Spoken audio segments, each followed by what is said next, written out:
This episode of The Gaming Outsider is brought to you by eWin Racing, the home of the best heavy-duty gaming chairs. I can tell you from personal experience that I've never sat in a more comfortable chair at my desk. eWin Racing has chairs for gamers of all sizes, too. As a Gaming Outsider listener, you can get 20% off your purchase using our promo code TGO at ewinracing.com. eWin Racing, the best gaming chairs out there. You're listening to The Gaming Outsider, and here's your host, Scott Clark. Kaboom! What's going on, Go listeners? On this week's episode, Zack, CB, Alyssa, and I talk about video game franchises that have been forgotten over time. In news, Xbox Live Gold is getting a replacement, and Blizzard games are soon going to be available somewhere else other than Battle.net. New games discussed include a game called Insomnis and a clever puzzle game called Viewfinder. Also, Zack got to check out the first comic from the one and only Cliff Bleszinski, and it's called Scrapper. This is The Gaming Outsider. Greetings, programs, and welcome to The Gaming Outsider, a video game podcast with a focus on our incredible community, which can be found at thegamingoutsider.com. It is Sunday, July 23rd.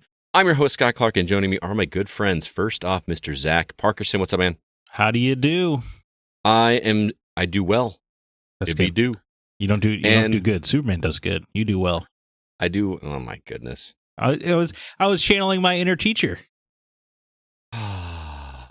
You saw Indiana Jones, so you just decided to go full grammar Nazi on me. I was inspired by Mads Mikkelsen. Oh, man, what an awesome movie that was. But that's besides the point. Also joining us, the absolutely lovely Alyssa White. How you doing, Alyssa? I'm okay, but I am, in fact, lovey as well as lovely. So you got that correct. That's true. One of the most positive people I've ever met in my entire life. I try. Sometimes it's hard. So stoked to be talking with you guys about video games once again. Chris Behrensmeyer is not here. He and I were actually down at the Labyrinth Club where we were hosting R2V2 on October 14th, 2023. We've been down there since about 7:30 this morning painting. I cannot express to you guys how many hours and how much time we spent down at this club trying to make this place as presentable as possible. Please come down, book your tickets, come see us, and see what we put together because it's going to be awesome. Zach's going to be there for sure. Alyssa, hopefully, will be there. I really hope I am. We hope so, because I have not met you in person. Yeah. I owe you so many hugs at this point. Like Zack said on Twitter, I will make a sacrifice to a dark god if I have to make it there. All right. I don't know what I'll sacrifice, but I will. But not only will Zack be there, not only will Alyssa be there, not only will my team be there, but Sissy Jones, who you know from Firewatch and the Disney show The Owl House, will be there. Also, the Duke himself, John St. John's going to be there. So excited. It's July now, August, September. It's only like 3 months away. It's a little nutty that we're just about 3 months away from that. So looking very forward to it. Also, this is one of the last opportunities I have to remind you guys, if you haven't already, please nominate us for the 2023 Podcast Awards. There's a link in the show notes that you can go to that'll give you all the instructions. I promise you it'll take you about 45 seconds, and it really would help us get some exposure out there. So please do that. But we're here to talk about games. Alyssa, how's your progress on Final Fantasy 16 going? I'm still making my way through it. Definitely wish I was already finished with it, just because I would love to chat with you guys about it. Uh-huh. But I think I'm around level 33, 34. Okay. Maybe past that. I'm actually not sure. I want to say I was around 43 or 44 when I finished it. Zach, where were you at? 45-ish, yeah. Like that. Okay. So I did more side quests than I wanted to. I did every side quest I could find, and somehow I still missed them. I don't get it. I can tell you my main mission right now, and it's not really... You know how you mentioned last week about the letting off some steam mission? Yeah. Right. I just did that one. That's where I am in the story. I mean, there's 3 of them, so... I did all 3. Oh, okay. All right. All right. So that's you're getting there. You're getting to where things are... Oh, man, you're close to the part that Zach and I really liked. Okay. The best boss fight? Is that what you're talking about? Oh, the best boss fight. Are we in agreement on the best boss fight? Flying icon guy? Oh, maybe not. I think we're talking about somebody different because... Okay. Yeah, well, yeah. We're going to talk more because we're going to be doing a spoiler cast. Yeah, we'll have to take this to the other show. Yeah, we're going to be, after this, we're going to be recording a spoiler cast for Final Fantasy 16. So, I'll be Zach, there how about in spirit. you? Yeah. You will be the spirits within. Oh, That's what you did that there. was great. Did you notice that in Final Fantasy 16, that's one of the attacks that an enemy Yeah. does? Uh-huh. I noticed that. I said, how dare you remind me of this box office bomb? Did you not like that movie? No, I did. Yeah. I remember liking it too. I mean, I haven't seen it since it came out. I kind of want to go back and revisit it just to See if it holds to up. see I if- remember Advent Children being much better. I remember Advent Children looking better, Yeah. like in terms of the action, but the story did not help. It did not make any sense. To I don't me. remember the story. I just remember him fighting Sephiroth in the sky, and I was like, yep, this is a Yep. good movie. Yep. You know, I haven't seen either movie, so I need to remedy that. Dude, the Advent Children is a bunch of hot garbo story-wise. I think like the Sephiroth have like 3 clones in that movie, right? Yeah. And then they yeah. have to like fuse to be real Sephiroth. It's pretty dumb. It's all very dumb. They have a bunch. They have But it cell looks phones. flashy and gorgeous. I remember They they have all cell have. phones. They remember they all had flip phones. It was so Right. weird. I actually own that movie on iTunes. I need to go back and rewatch it. Just it's been a long time. I guess so. 4K. Zach, how about you? Oh, I beat Final Fantasy 16 just in time Nice. for the spoiler cast. I always wanted to say, if you, like me, are kind of struggling near the end to push through because of some of the pacing problems, I do think the ending is worth it. I So do too. If you can push yourself to it, it's pretty good. Pretty good ending. It went some places I was not expecting, and I appreciated it, and I think they stuck the landing better than they do in most Final Fantasy games. Yeah, I think I generally like the endings of Final Fantasy games. Do you really? Just not the final boss fights or encounters usually. Right. But I feel like the actual endings are usually pretty strong. I mean, 15 I thought was, I did not Mhm. like 7. I did not see 8. Yeah. Well, 9 obviously has a perfect ending. Everybody knows that. Yeah. So yeah, stay tuned for more about Final Fantasy 16. Anything else you've been catching up on? Yeah, if you love the ending of Final Fantasy 9, something special. I also beat Alan Wake Remaster, which I've been playing. I installed it. Oh yeah, that's a good start, The first step.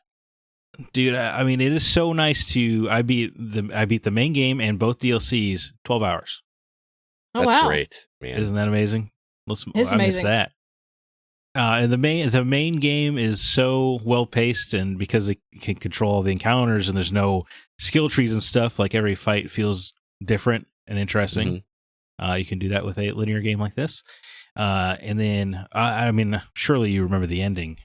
Phenomenal ending. Yes. Vaguely, which is part of why I want to The last through and play the it. last line is something else. Shivers down your spine. Yeah. I'm Yeah. itching to play this again. Yeah, I have a and then strong desire.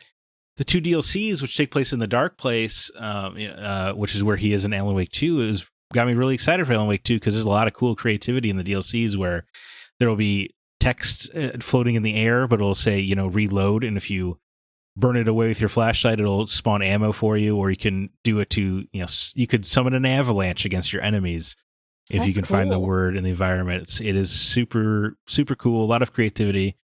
They do some interesting, there's like just really bonkers stuff, like you're, platforming across a giant typewriter in the sky, stuff like that. So, I mean, I know Alan Wake 2, he is in the Dark Place modeled after New York, so I assume we're going to get some pretty bonkers stuff, and this got me excited for that. If they channel this level of creativity, I'm sure Mhm. we'll see plenty of Max Payne references in the New York City Alan Wake. But You're making me wish I had more time to play. 12 hours, man. I feel like I could do that in a week. Like, no Hey, problem. I mean, you Shouldn't. have until October to catch That's up. true. So you Yeah. got time. Yeah, I think I might check out Alan Wake's American Nightmare soon, but Oh, that was a separate. That's right. That was a standalone game. Yeah. Like, Right. you didn't have to have the original base game, right? yeah, it was much more combat focused. There's not a lot of story, and it's only like 4 hours long. Okay. Good. Me, I moved up about 5 levels in Diablo 4. I have kind of a hard, fast rule. I don't play that game by myself. I would just much rather play with people. It's just such a fun social game for me. But I played with Joel, and I played with Jacob, and Jacob's wife, Mindy, plays Diablo 4. I had like an in-depth conversation with her about how she does not like Diablo 4 nearly as much as Diablo 3, and tell me all, like, she's got I think a barbarian in Diablo 3 that she's got 500 Paragon levels on. Dear Lord. And well, of course, Diablo 4 is not going to be as good then. You're just so used to everything the way it is. I just am blown away. Like Jacob was telling me that he and his wife in their living room is 2 TVs side by side, and they played Diablo together, like each on their own screen. Like Dude. that, mind is blown. I have met. yeah. Oh, sorry. I was gonna say my friend Britt, her and her husband have that set up too. And I'm like, that looks so cool. I have met a lot of gamer couples that do this, and I think it would just be so damn distracting. I feel like it would be too. I feel like I'd be like looking at the other TV a lot. Yeah, I just don't think my observational skills. I don't think I could shut off looking at the other screen. Maybe you set it up in your living room so that they're kind of angled, like a triangle. Yeah. So you just see yours, but you're still sitting. So you're still sitting in the same room. So you're be sitting next to each other. Because Yeah. one or both of you has to be using headphones, then, right? Yeah, that's a good the point, audio 'cause would be. They'd be layered. You Yeah. would assume they'd be layered somehow. Yeah, it's interesting. I don't know. At least But, they're playing yeah. the game together. The couple I knew, they would play different games at the same time like that. I'm like, you guys may as well just be in 2 different rooms. Yeah. At that point, who Yeah. cares? But if you're playing the same game, that's, No, that makes some figure. sense. Absolutely. But then I did the thing I've been looking forward to doing. If you remember last week, I talked about Tim Pollen, who kindly gifted me an Xbox 360, and I set it up this week. Ran into some complications Oh no! that was unexpected, and it reminded me just how spoiled we are in this generation of the PS5 and the Xbox Series X, because he sent it to me and didn't even think about it until I went to go set it up, that the cables that came with it are all component cables. Oh, I don't have component or RCAs on my 4K TV. They're not on there. Yeah. It's just mine do. Yeah, I just assumed TVs. Wow, that's sad to hear. yeah. So it's just HDMI at this point. So I was like, well, what am I going to do? Looked on the back of the Xbox, and there is an HDMI port. So I was able to just, grab another HDMI cable and plug that in. So that was problem number 1. Problem number 2 was I'm in the console, and obviously I want to play on my profile, right? Because that's what you do. You got to get your Chivos. Got to get my achievements. yeah. So go to connect to the internet, and it says, choose wireless connection. And then, you cannot connect wirelessly on the Xbox 360 without the adapter. Right, yeah. That you had to buy. Yeah. And I do not have one of those. So I was like, great. So ran and got my Cat 5 cable from the other end of the room and wired it in, and finally got access to the internet. And then, okay, now I need to get logged in. Would you believe that there is a character limit on the password on the Xbox 360? So my password was too long. Wow. In order to log no. into my... So I had to change my password to something shorter that the Xbox 360 would allow me to enter. I'm not making all this up. And so finally got that in, got logged in, and launched the first game that I picked up was CB's copy of The Saboteur, which I've never played. Decided to play this for the first time. And sadly, no joke. No Midnight Show DLC. Yeah, come to find out, there's like a message pops up that says if you want to have the full experience of The Saboteur and have the nudity and all this, I was like, there's nudity in the... you have to download use the download code, and I look in the case, and sure enough, there's a code still in the case, but it's not my game, so I'm not going. I wasn't get probably. I'm sure CB already used it anyway.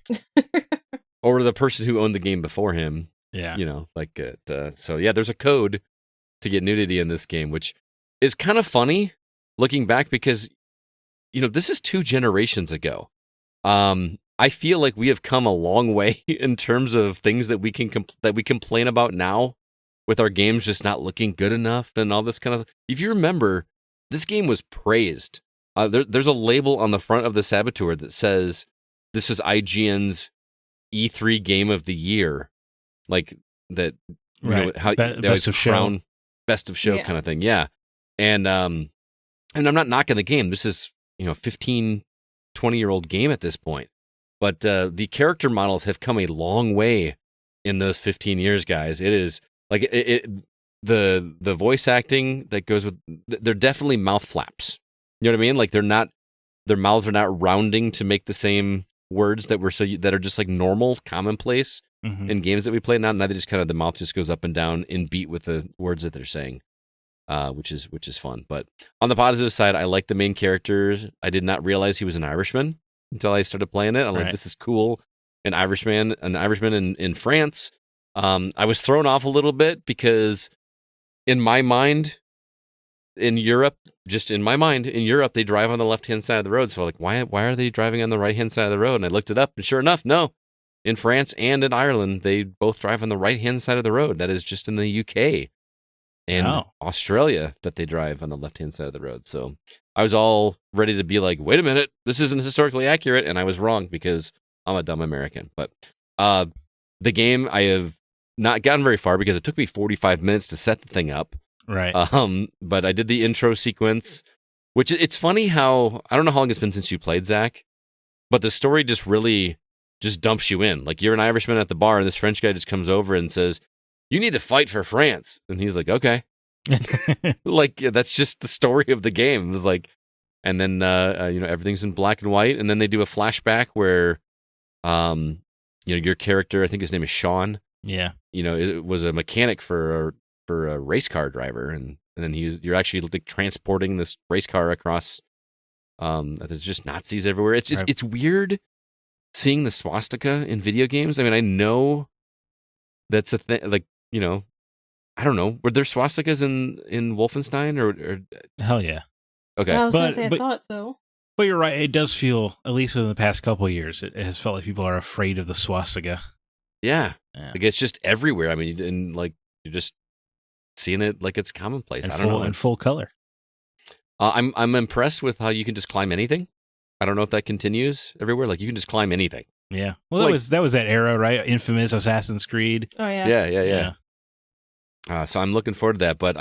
But you can tell this game is aged, man. Like, everything just does not feel as smooth and fluid as I am so accustomed to. It just makes me feel like we have nothing to complain about with modern mechanics. Like, almost every game we play doesn't feel sticky. You know what I mean?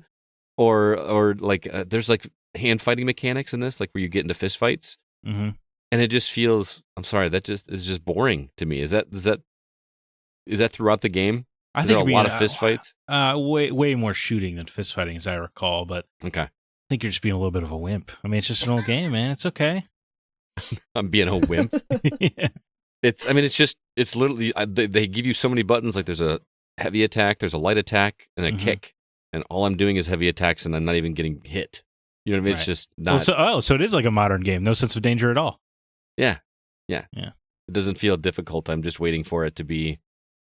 They make this big deal about like going to blow up this fuel depot at the beginning, and I just walk right up, plant the thing, and then leave. It's just. See, it's just, interesting. But I'm looking forward to that. You're right that most mechanics are refined now, but part of my disappointment is that every AAA game plays like the next one. Yeah. Because there is no room for error. Everyone just does the exact same thing. All of the buttons are homogenized now, You'll always press X or square to reload. You'll always click in a stick to sprint. Yeah. I mean, I get what you're saying, but I don't even think that's the thing here. That I'm talking about the actual physical movement. Like, no, yeah, I get what you're saying. Just doesn't. It just feels a little wonky because I'm so used to playing modern games. But I don't know. I'm so excited to be able to go back and play some of these 360 games that I've never touched. I've got. I have played this one, but I've got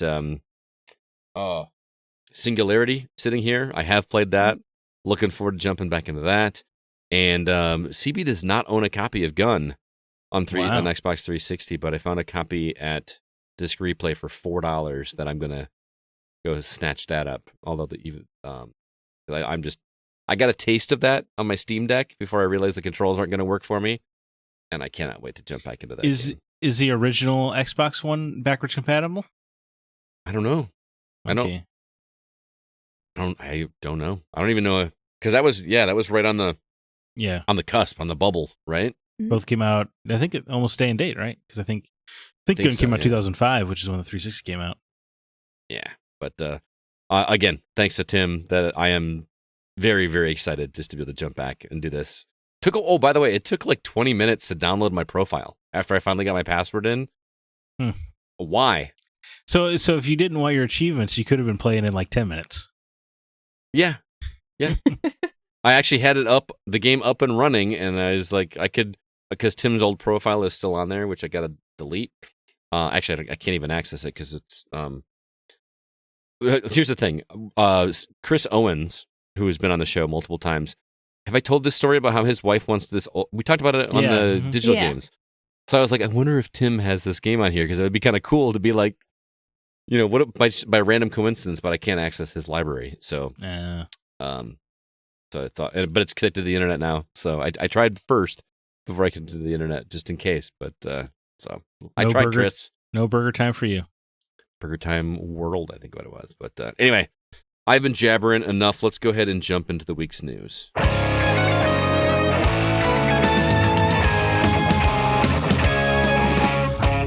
Some new trailers to talk about. First off, The Walking Dead Betrayal. It looks like The Walking Dead meets Among Us. Whisker Squadron Survivor.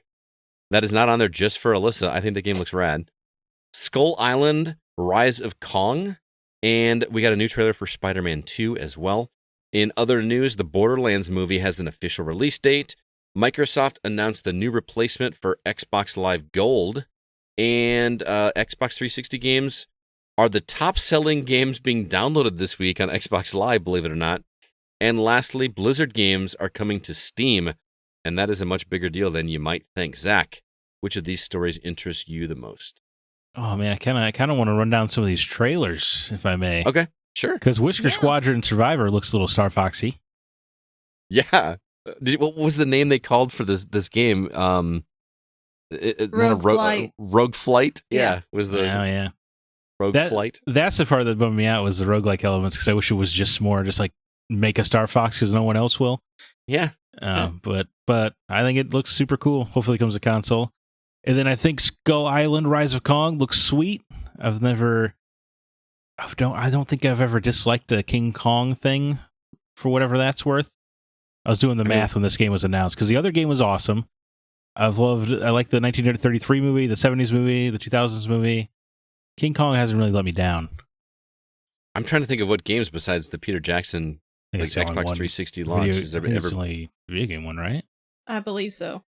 I remember thinking that game was pretty cool. It was awesome. It had a whole food chain system. Yeah. Oh, and I love that it had no heads up display. So if you want to check your ammo, you have to pull out the clip and you gotta be like, I have 7 bullets left. Man, wasn't that a launch title for the 360 as well? Yeah, it was another one Gun that was cross-gen.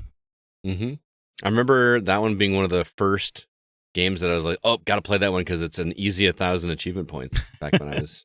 that was when I started. They didn't know how to do achievements back then. Yeah, because all it is just beat the game. Right. There's no extra bonus thing. You just play the game. It's like I could just enjoy the game and still earn all the achievements. Directed by Michel Ancel, creator of Beyond Good and Evil. I did not know that. Yeah. Handpicked by Peter Jackson. He went to Ubisoft to see if Michel Ancel would work on a King Kong game because Peter Jackson loved Beyond Good and Evil so much. I did not know that. I didn't either. Yeah. Fun fact. Interesting. So is Skull Island doing it for either of you guys? This little King Kong beat 'em up? It looks fun. I mean, to me, it looks like a budget title game, and I don't mean that disparagingly, but it looks like a fun little game that I'll want to try out. So I like the art style, the kind of thick lines around everything, sort of cel shaded look. Plus, just the story, you're on revenge for his parents. Yeah, it seems like it. You're going to become Kong will become king. Yeah, again, I think it's pretty cool. Mm-hmm. And he's young because he's not as huge as he is later. Right. That's true. Anyway, obviously, I'm sure you guys want to talk Spider-Man 2 trailer. Mm-hmm. Dude, this pretty good trailer. Yeah. It was. You were kind of lukewarm on Spider-Man up until this, I feel like, man. Yeah, well, the gameplay showcase didn't excite me because I'm like, yeah, it looks like Spider-Man. You know what I mean? But seeing more of the story is exciting. And finally, we have it confirmed that Harry is Venom. No more weird beating around the bush. I mean, they came as close to not saying it, but saying it. You know what I mean? It's right. But luckily, some of their developers on Twitter are people are like, so we don't know it's Harry, right? And they're like, no, it is Harry. Like that's why Venom said the same line as Harry did, so that way you guys could put it together. But I guess not everyone did. No, I know. It's just the way they did the trailer. It wasn't like outright saying it. It was just like so heavily hinted in the trailer. Right. Well, that's why I loved it, because it was kind of a classy way to tell you by having Venom say the same line. Mm-hmm. And when he does, like I was like, oh, I got goosebumps. Mm-hmm. I do think it's funny that for the third game in a row, it's Spider-Man's best friend that is the villain. So it's the same setup 3 times in 5 years, but... Well, I'm just trying to think. The last one was, his Dr. Octopus, right? Right, his mentor. And then in the Miles game, it was the Tinkerer was his best friend from childhood. Oh, see, I didn't play Miles Morales. So. Oh, okay. Yeah, well, and now here it is, Peter's best friend from childhood. So also isn't, what's his name? The Craven, the Hunter? Yeah. Like he's got to play a part as well, too. It's not just Venom. Right. I mean, he's going to be like the catalyst to get things cooking. Oh, yeah, that's what it is. And then it'll end up with Venom. Yeah, I think it'll be like, Mr. Negative in the first game, where he was like the first act villain, and then it slowly went to Dr. Octopus. That would be my assumption. Yeah, I think it looks cool. That scene where Mary Jane's hiding in the hallway from Peter, that was nuts, dude. I'm excited. Yeah, and that's not that far away. That is what, October 20th? Yeah. So it's gonna have to wait a few weeks. I'll be far too busy waking Alan at the time. Oh man, October is gonna be busy all around. There's Dude, a video game convention. Sure. Yeah, how dare they do this to me? R2V2, Alan Wake 2, and Spider-Man 2 all in the same week and a half. What day does Alan Wake drop? The 17th, I think. Okay, so at least 17th that's or the 14th.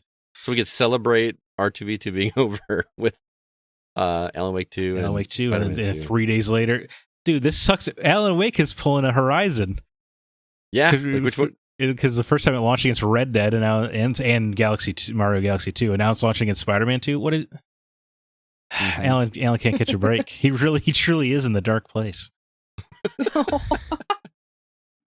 Did you have a story you wanted to talk about as well, or you don't want to? No, this trailer is your story. Yeah, the trailers were my story. I think. I mean, yeah, I guess the Xbox Live Gold just becoming Game Pass core is the most predictable story in the world, right?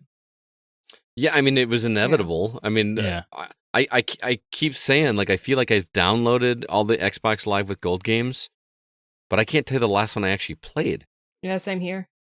I know I really want to play Adios that was on there last month. Oh, yeah? Did you download it? Well, on Game Pass, because I'm shared with Xbox Live Gold with somebody, I don't have it myself, so they actually have to initiate the download, and they were on a cruise.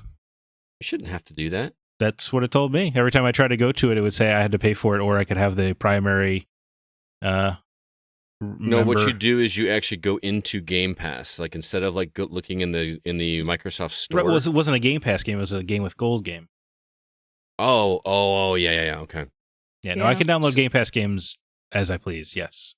Speaking of, Microsoft is cracking down on the. Ryan Regal's actually told this to me from the community that they're cracking down on the game sharing on Xbox with Game Pass. So your game sharing will still work for purchase games, but you won't be able to share Game Pass games because they want to push that family plan. Really? Which I don't know if I fault them for that, but I don't. Well, I guess it's the quick erasure of good guy Xbox, huh? I mean that's a little more understandable. If they did it for the purchase games, I'd be a little upset. But anyway, so yeah, this Xbox Game Pass Core releases September 14th. It's going to include the multiplayer network, just like Xbox Live Gold did. There's going to be a collection of games, but there are only 25 of them. And there's going to be new titles added 2 to 3 times a year. I mean, there's some good games on there. Among Us, Fallout 4, Gears 5, Halo 5, Hellblade: Senua's Sacrifice. I mean, there's a list of... I'm not going to read through all of these. Dishonored 2, Doom Eternal, State of Decay 2, and then, like I said, adding 2 or 3 more. And then you can get exclusive member deals. The cool thing I thought was that is the Xbox One games redeemed through Games with Gold will still be available as long as you have the subscription active. So if you've downloaded them in the past, you'll still have access to them as long as you are a core member. But what's really cool is the 360 games that you downloaded will be available for you even if you cancel the subscription. So you still have access to those Xbox 360 games, which I thought was a pretty classy move.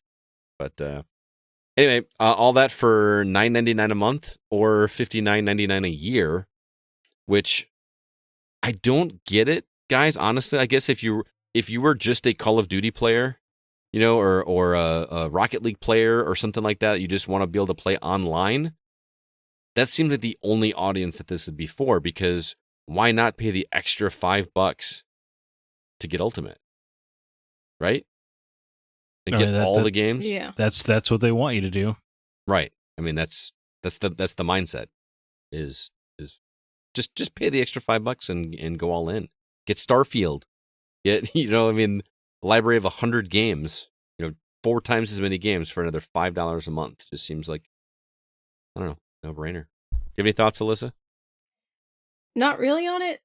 I mean, like you said, I think it's just more beneficial to pay the extra $5 for Game Pass, unless you're just specifically wanting to play online for 1 or 2 titles or whatever.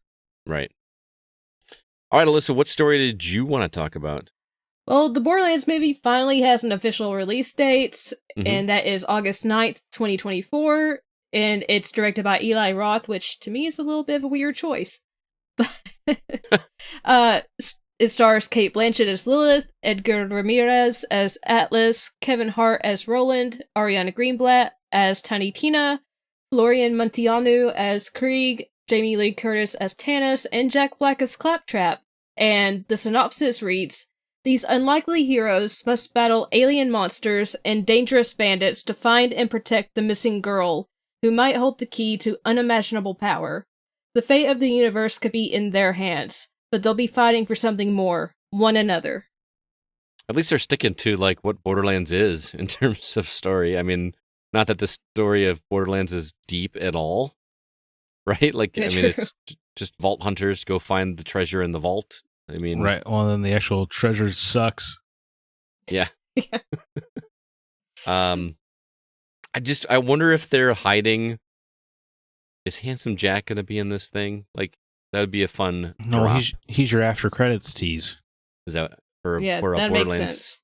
2? Yeah, I guess so. But that's what they do, man. They don't make standalone movies anymore. That's true. That's true. This movie's gonna suck. You think so? Straight up, it's gonna be terrible. Man, I actually have a little high hopes for this one. They brought in a whole different director for the reshoots. That's not good. Who did the original reshoots? I don't remember. I didn't know there was a new director. I don't remember who did the reshoots, but it was not Eli Roth. Oh, okay. Which is not a good sign. Last time I remember that happening, it was Joss Whedon doing reshoots on Justice League. Oh yeah. Well, and that didn't turn out well. That turned into a whole thing. Right. So I assume it'll be better than that, but dude, I mean, I don't know how anybody could have any hope for this movie. It's been I have never seen a movie that has started filming and then it's still in hell for like a year. Yeah. True. That's insane, dude. That's not a good sign.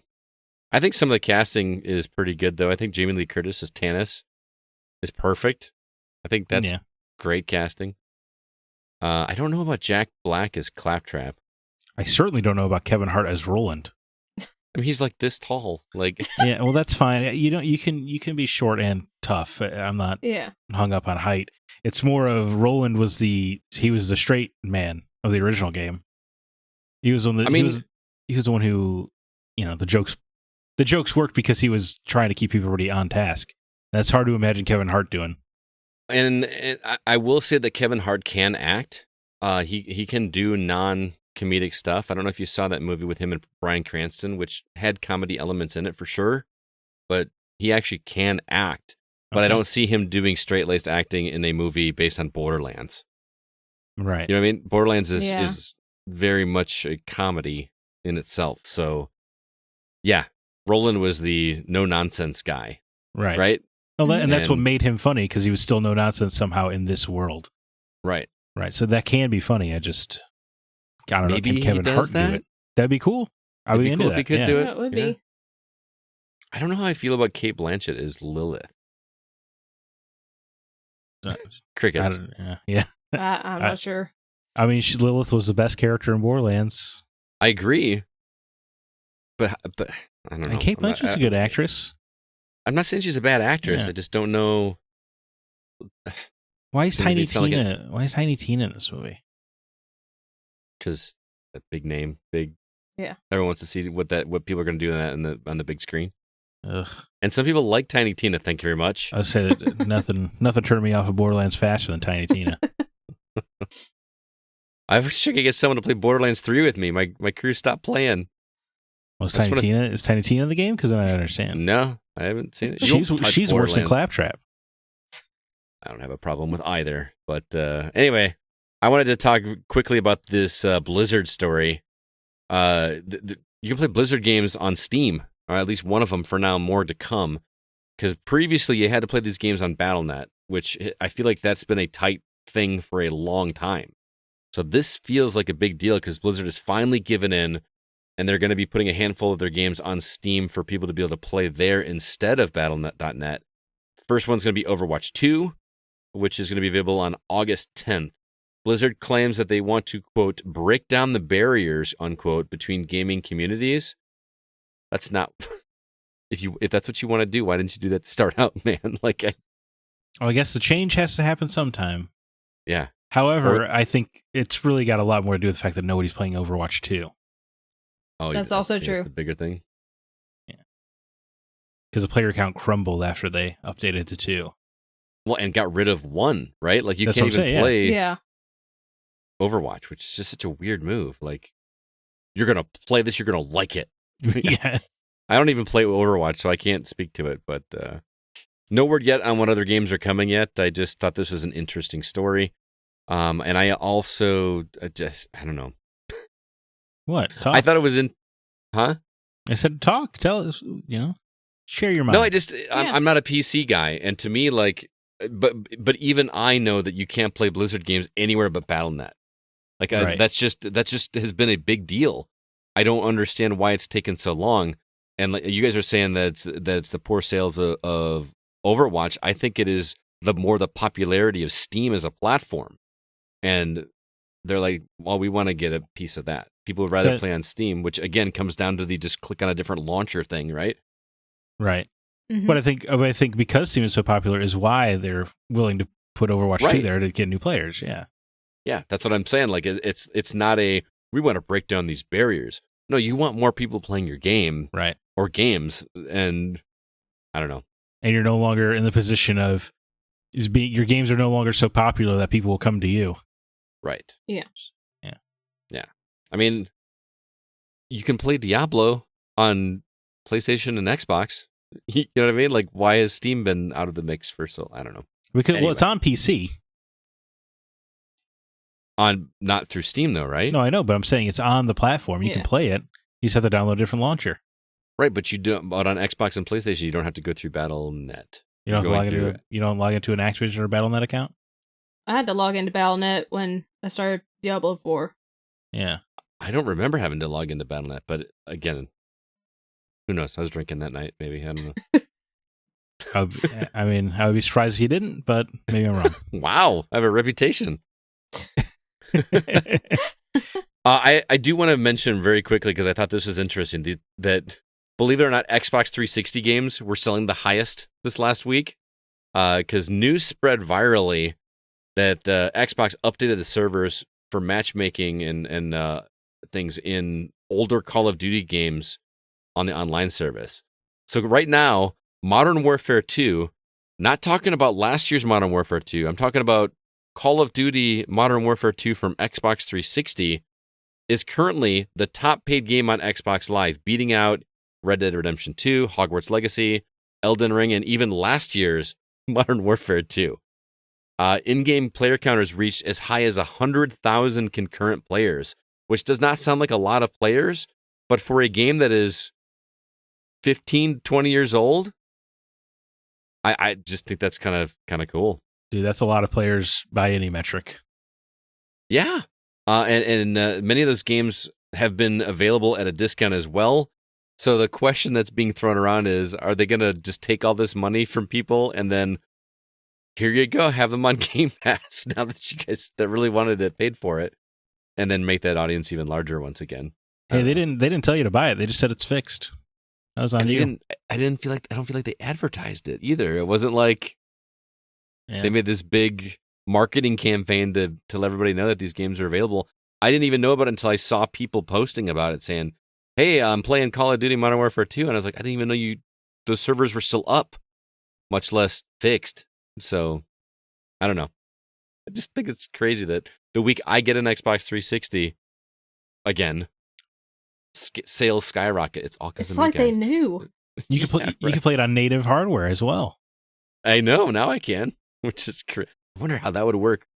I wonder like how servers and LAN or pings and all that are gonna feel latency, after going from a console 2 generations later.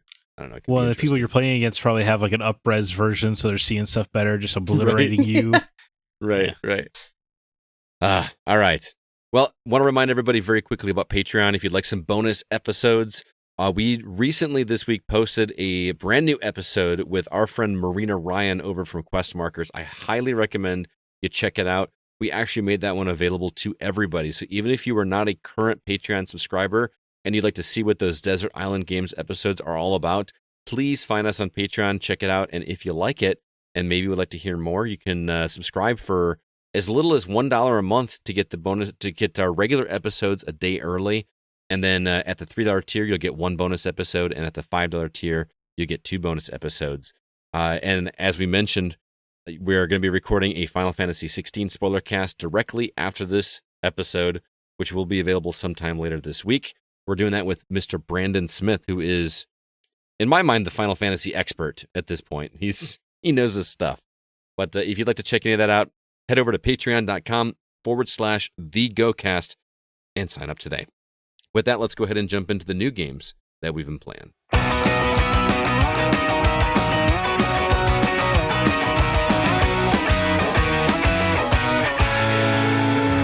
Zack, lay it on me. What can we buy this week? We start off the week with Disney Illusion Island, 2D platformer, coming to Switch July 28th. Venba, which I couldn't really make a lot of heads or tails of what this game is, but it looked interesting. Coming to PS5, Xbox Series consoles, Xbox One, Switch, and PC July 31st. Strangely skipping PS4 for that one. The Radiance comes to PC July 31st. Text Adventure. Rise of the Triad Ludicrous Edition is a updated version of the original Rise of the Triad game. Coming to PS5, PS4, Xbox Series consoles, Xbox One, Switch, and PC July 31st.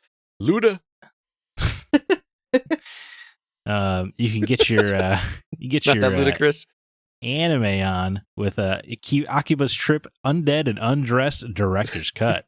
I can't believe that those games exist. I'm sorry. Hopefully more naked than ever. Coming to PS4, Switch, and PC August 1st. You know what's interesting about Akiba's Trip probably? Because it was originally a Vita game back in the day. Mm-hmm. And I'm just thinking about with how PlayStation is so like prudish now. It's probably actually a worse version than the Vita original. I'm sure it's probably censored. Yeah, that's kind of... They got little flashes over things. Yeah, it's kind of crazy to think about. Because PlayStation's run by babies now. Baldur's Gate 3, with its 17,000 ending variations, comes to PC August 3rd. And then A Guidebook of Babel comes to Switch and PC August 3rd. Alyssa, what is tripping your trigger on this list here? I'm actually really interested in Venba. I did look up what it's about, and it's basically... Well, the story is it follows a family immigrating from India to Canada in the 1980s. And then you make traditional Indian dishes, and those bring up memories of the family. So it looks like it's going to be a really emotional, yet delightful game, and it just looks like something I would enjoy. So I will very much be playing Venba at some point. Great. What about you, Scott? Disney Illusion Island just looks charming and cute in all the right ways. So that would be the one I would check out. But this title on PC called The Radiance is throwing me off because I've been reading the second Brandon Sanderson book Oh yeah. So like the radiance means something completely different to me right now. And I don't believe it has anything to do with it just from looking at it in the trailer. Probably not. See, I'm having a similar issue because there's a comic book series called Radiant Black, but there are 4 different colors of the Radiance, but they call themselves the Radiance. Wow. Okay. And it's heating up to this giant war right now in the comics, so it's really on my mind. So I was like, man, are they going to put out a game already? Yeah. I mean, I'm literally listening to the audiobook, while I'm working down at the club. That's just like I just have it in my ear all day long. And man, you need to read that second book, man. It's right. Pretty good. Pretty good. Well yeah. I don't think I will be playing it because it's too massive for me. But it cracks me up about Baldur's Gate 3, what everybody is talking about this week. I know what you're talking about. You're talking about the bear? Yes. Oh, like that's old news. Come on. I mean, it was a week ago. Yeah, that's what I meant. Yeah. It's the internet but that's age. what everybody's talking about. Nobody is like talking about like all the different variations and how you can do anything. And there's a newspaper that like, covers your exploits as you go through, which is just kind of cool to read about yourself in the newspaper, but no, you can do a bear. Like, you're doing a druid as a bear, okay? I know, but that's what I mean, I understand that, but that's how everybody's really excited about that, which is weird. Shout out to the metaphor of the squirrel dropping his nut as the bear is mounting you. Oh my goodness, dude! I mean, that's what happened in the scene. I know, but you just casually drop it, and now we've lost Alyssa. You okay, Alyssa? Yeah, I'm okay. Did the hyena laugh? I, like you, Scott, I like to think that I would love Baldur's Gate 3 because I love Baldur's Gate 1 and 2. But I'm like academically intrigued by it. I don't actually want to play it because everything they've made as a talking point has been like no thank you for me. 170 hours of cinematics, 17,000 variations on the ending. Yeah. That's hundreds a lot of hours of content. gameplay. Yeah. I just want to play Baldur's Gate. Maybe I'll play it. Maybe I'll lie to myself right now and say I'll play it one day. But we all know that's not going to happen. Yeah, we'll all make that promise. This is a game that I will be living vicariously through Kevin, because actually Kevin has had early access to this, so he'll have access to the full game when it comes out. So I'll just ask him how it is and have him tell me cool things about it, because, yeah, that's a lot of... Well, I mean, the idea, it seems to account for anything you want to do, like a true Dungeons and Dragons. Mm-hmm. Yeah. That's how they got to the bear sex scene, because, they were just... Someone threw around the idea of like, yeah, man, couldn't you have sex with a druid as an animal? Like, well, yeah, I guess you could. So, let's make it happen in this Dungeons and Dragons game. It wouldn't be in D&D if you couldn't do everything you could think of. Someone was reading too much BL manga Oh boy, when they came up with that. Yeah, Boys love. It's a thing, okay. Scott's making a note. He's looking this up later. It's in some of them. Like, okay, I'm outing myself. Dang it. Oh my goodness. some real Beast Star energy is going on here. Well, hey, that's actually a good anime. I know. We'll see. I dropped some anime knowledge real quick. Yeah. you guys are gonna get a text from me later when I look this up. Well, moving on a more positive note about animals, Zach, you have actually reviewed something that we've never done on the Gaming Outsider. You have reviewed a comic book. It is called Scrapper, and it comes from legendary developer Cliff Bleszinski. But not just Cliff Bleszinski, also Alex DeCampi and Sandy Jarrell. I hope I'm pronouncing those names correctly. Yeah, Jarrell's right. This is just the first issue, correct? This is the only one that's out as of right now. Is that correct? That is correct. So your review is available on the website right now, but I really want to kind of hear, direct from you here. You seem very positive about this, which I was not expecting from a superhero animal, a superhero dog comic book. So tell me about Scrapper. I'm not as big a dog lover as it seems like everyone else is. I don't care if you can pet the dog in a game. I don't either. Just want to. I mean, I like it, but I play it for laughs. I don't actually care that much if I can. Now it does disturb me. You can't pet cats in a lot of games. They're the cuter of the two. I mean, they are. You can in the game I played. Just saying. Wow, game of the year. Yeah. But yeah, Scrapper. Yeah, Alex DeCampi has a long history of comic books, like a Dracula Mother Effer. and things of that nature. Is it really called Mother Effer, or is it actually called? Yeah, Yeah. it is. It's censored, like the word censored. Oh, But yeah. But also, I mean, if you're not aware, Scott, comic books, they don't have any rules or restrictions. Like, I would say half the books that come out of Image, who is the publisher of this comic, Mhm. has just like straight up penetration drawn. oh wow. Yeah, like there's no rules, which is cool. That could be all Image manga in my mind. I'm like, oh, okay. Image yeah. Comics. I'll give you some comic books. Yeah, look up Lovesick. You'll love it, Scott. Write that one down. Sick. No, I got got it. to write that one down. Kids, if you were listening, do not look that up. Yeah, definitely. Unless your parents are asleep, then look it up. Unless your parents are asleep. I love. I really thought you were gonna give like an actual like legit public service announcement there. Like, yeah, unless your parents say it's okay, But no, you're like, unless your parents are asleep. Yeah, just that's good. just rebel. Just rebel. Game on, baby. Anyway, back to the comic about the superhero dog. Yeah. Scrapper. It's a dystopia kind of setting. I mentioned in my review. It's it's pretty bog standard. Heavily surveilled, limited freedoms, etc. And our main character, Scrapper's, he's our protagonist. He could talk. In case you needed to know that. He's got his little dog buddies, and I mean, through the course of this comic, something tragic happens that spurs him into action, as is the case for every superhero. And there's a quick twist that comes at the end of the issue that is pretty good. But even before then, you see him just kind of like saving a girl, and he's just got that hero tendency that you want out of a superhero. He just kind of happens to be a dog. All right. So what makes this one? I mean, you gave it a 9 out of 10 on your review. Which from a comic aficionado, that's a pretty hefty score. What made this one stand out so much for you? Well, for me, so I did like the characters, and it actually made me laugh, which is pretty rare for comic books. Because even the comic books that try to be funny don't usually chuckle. But I don't know what it was about the pigeons and rats in this comic. I love them. See, Alyssa read it. She knows. I did read it. Oh, I didn't know you read it. Okay. I was letting Zack take the spotlight.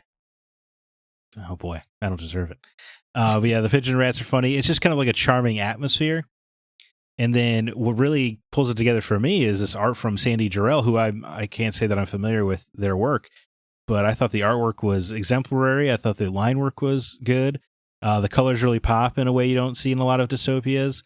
But what really the panel-to-panel storytelling, I thought was just incredible. I really didn't expect that from this comic because, no offense to Cliff Bleszinski, I know he's a noted game developer, but he's a first-time comic writer, Mm-hmm. So I assume Alex DeCampi probably did help him out. That's just conjecture, of course. But to be able to like tell the artist what to draw to go panel to panel is great, and then for Sandy Jarrell to take whatever the script was and then just make this, it flows so well. I hope Alyssa can back me up here. Yeah. And especially the action scenes, which is not always a given in comic books. A lot, especially superhero comics, the fights are just kind of muddy and lost. You just kind of gloss over them and wait for them to get done. But I was actually invested in the action scenes here, which is super cool. And yeah, I just thought the visual storytelling was exceptional. And I don't know how nerdy this is, but the onomatopoeia work was exceptional. There's one panel that comes to mind where Scrapper's getting like really angry in the moment, and it's just like him growling in the foreground, and then the background is just the word bark behind him. But he's like, I know what you're talking about. Mm-hmm. Yeah, but then but he's covering up part of it, but he looks so angry and stuff, and it really like sucked me right into the moment of feeling like I was there. It was pretty special stuff. I don't know how else to say it, but Sandy Jarrell absolutely, I thought, slaughtered it, man. It was just completely shooketh. Because a lot of comic book rates aren't great for artists, so a lot of the best don't like. A lot of the greats do a lot of just like covers now, or they'll do limited stuff here or there. I guess I just wasn't expecting this caliber of art on this title. Nice, man. Yes, and I thought the last page reveal was pretty good. Yes, It was a good twist. It really gets you intrigued for issue number 2. So I can't speak for everybody, but I don't even know where to begin, and I'm assuming some of our listeners won't as well. Where do you do I just go to a comic book shop to find this? I mean, are they limited printed, or do I have to order online if I want to read this? Where do I go to check this out? Well, comics are more frustrating than they should be to find. They Yeah, are, sadly. as you're demonstrating. Yeah, you can't go to a local comic shop, but like you said, every print is limited for every comic. So I don't know what the orders were on Scrapper, because comic books work on a very strange pre-order system where the shops have to order 3 months in advance based on what people tell them they want, and then just kind of guess how many extra will sell. Oh. So actually going to a shop is pretty obnoxious if you're trying to find a number one, which is a huge problem. But that's a whole other topic. You can find it online, absolutely, if you want the physical copy, or if you want it digitally, you can buy it from Comixology or wherever you can find it. You can probably just Google it, but sure, you can buy it from Image directly if you wanted to support them. Okay. It's good to know. I'm intrigued. I've only read like 2 comics my entire life, so maybe that'd be a fun place to start. Was one of them The Dark Knight Returns? No, one of them Oh. was it was based on that Star Wars game with Dash Rendar, Shadows of the Empire, Okay, which I think was a Dark Horse it was comic, if I remember correctly. back in the day. Yeah, Marvel now, of course, has the rights to it, but yeah. Mm-hmm. So yeah, that was that actually, like, I read it because of the video game, right? I'm like, oh, this is based on a video game and Star Wars. I think it came like with something I pre-ordered. It was just one issue, and I clearly don't think I have it anymore. Was a comic from the bounty hunter's perspective? Dude, it's been 30 years. Okay, yeah. Well, I just read the game, the book, and the comic were each the same story from different viewpoints. Mm-hmm. So I just couldn't remember who the comic's viewpoint was. Because obviously the game was Dash Rendar. Right. And the novel was our characters from the movie that we love. Mm-hmm. And I want to say the comic book was the bounty hunters that were involved, like Boba and stuff. I don't remember. I know, I understand. I do want to quickly, there are a lot of good comic artists that do monthly titles. It's just the money is better for covers, so that's where you see a lot of their talents go. I want to clarify, there are also some artists that don't seem ready for prime time out there, but not Sandy Jarrell, that's for sure. Nice. Alyssa, did you like the comic? I did, yeah. And like I told you, I need the next volume because Yeah, that's incorrect. It's an issue in comics, but her manga, her adorable manga brain said the next volume. Yeah, because that's what you call manga. And I don't know. I just said I need the next volume, and he's like, it's issue. I knew that, but brain just went manga volume. I didn't say in an actually sort of way. By the way, which I appreciated. I just thought it was. It made me laugh when you were like manga brain. Yeah, her manga was shining through. Well, let's get back to games. I know that this is games adjacent because it's Cliff Bleszinski, but we got another game to talk about, don't we? We sure do. Alyssa, you were playing Insomnis on Xbox. I gotta be honest, from the trailer, I wasn't totally sure what the gameplay is. My vibe was walking simulator in a horror setting. Is that right, or am I off the mark? I mean, you're definitely walking around this house. I have finished the game, by the way. You're walking around the house and you're finding clues, and then you solve puzzles to gain access to maybe rooms that are locked previously, or to find hidden areas, stuff like that. Okay. A puzzly horror thing. Yeah, it's a puzzle horror game, yeah. Is it spooky? To me, no. Oh. I actually felt more sad playing it. I won't say why. The story's very good. It's not very scary though. There were a couple jump scares that got me because I'm just susceptible to those. But not very scary. Like if you're hoping to have nightmares, probably this game probably won't give that to you unless maybe you're new to the genre, want to dip your toe in. This would be a good option, but if you're seasoned to the horror genre, I don't think it's going to scare you. Okay. What's the story?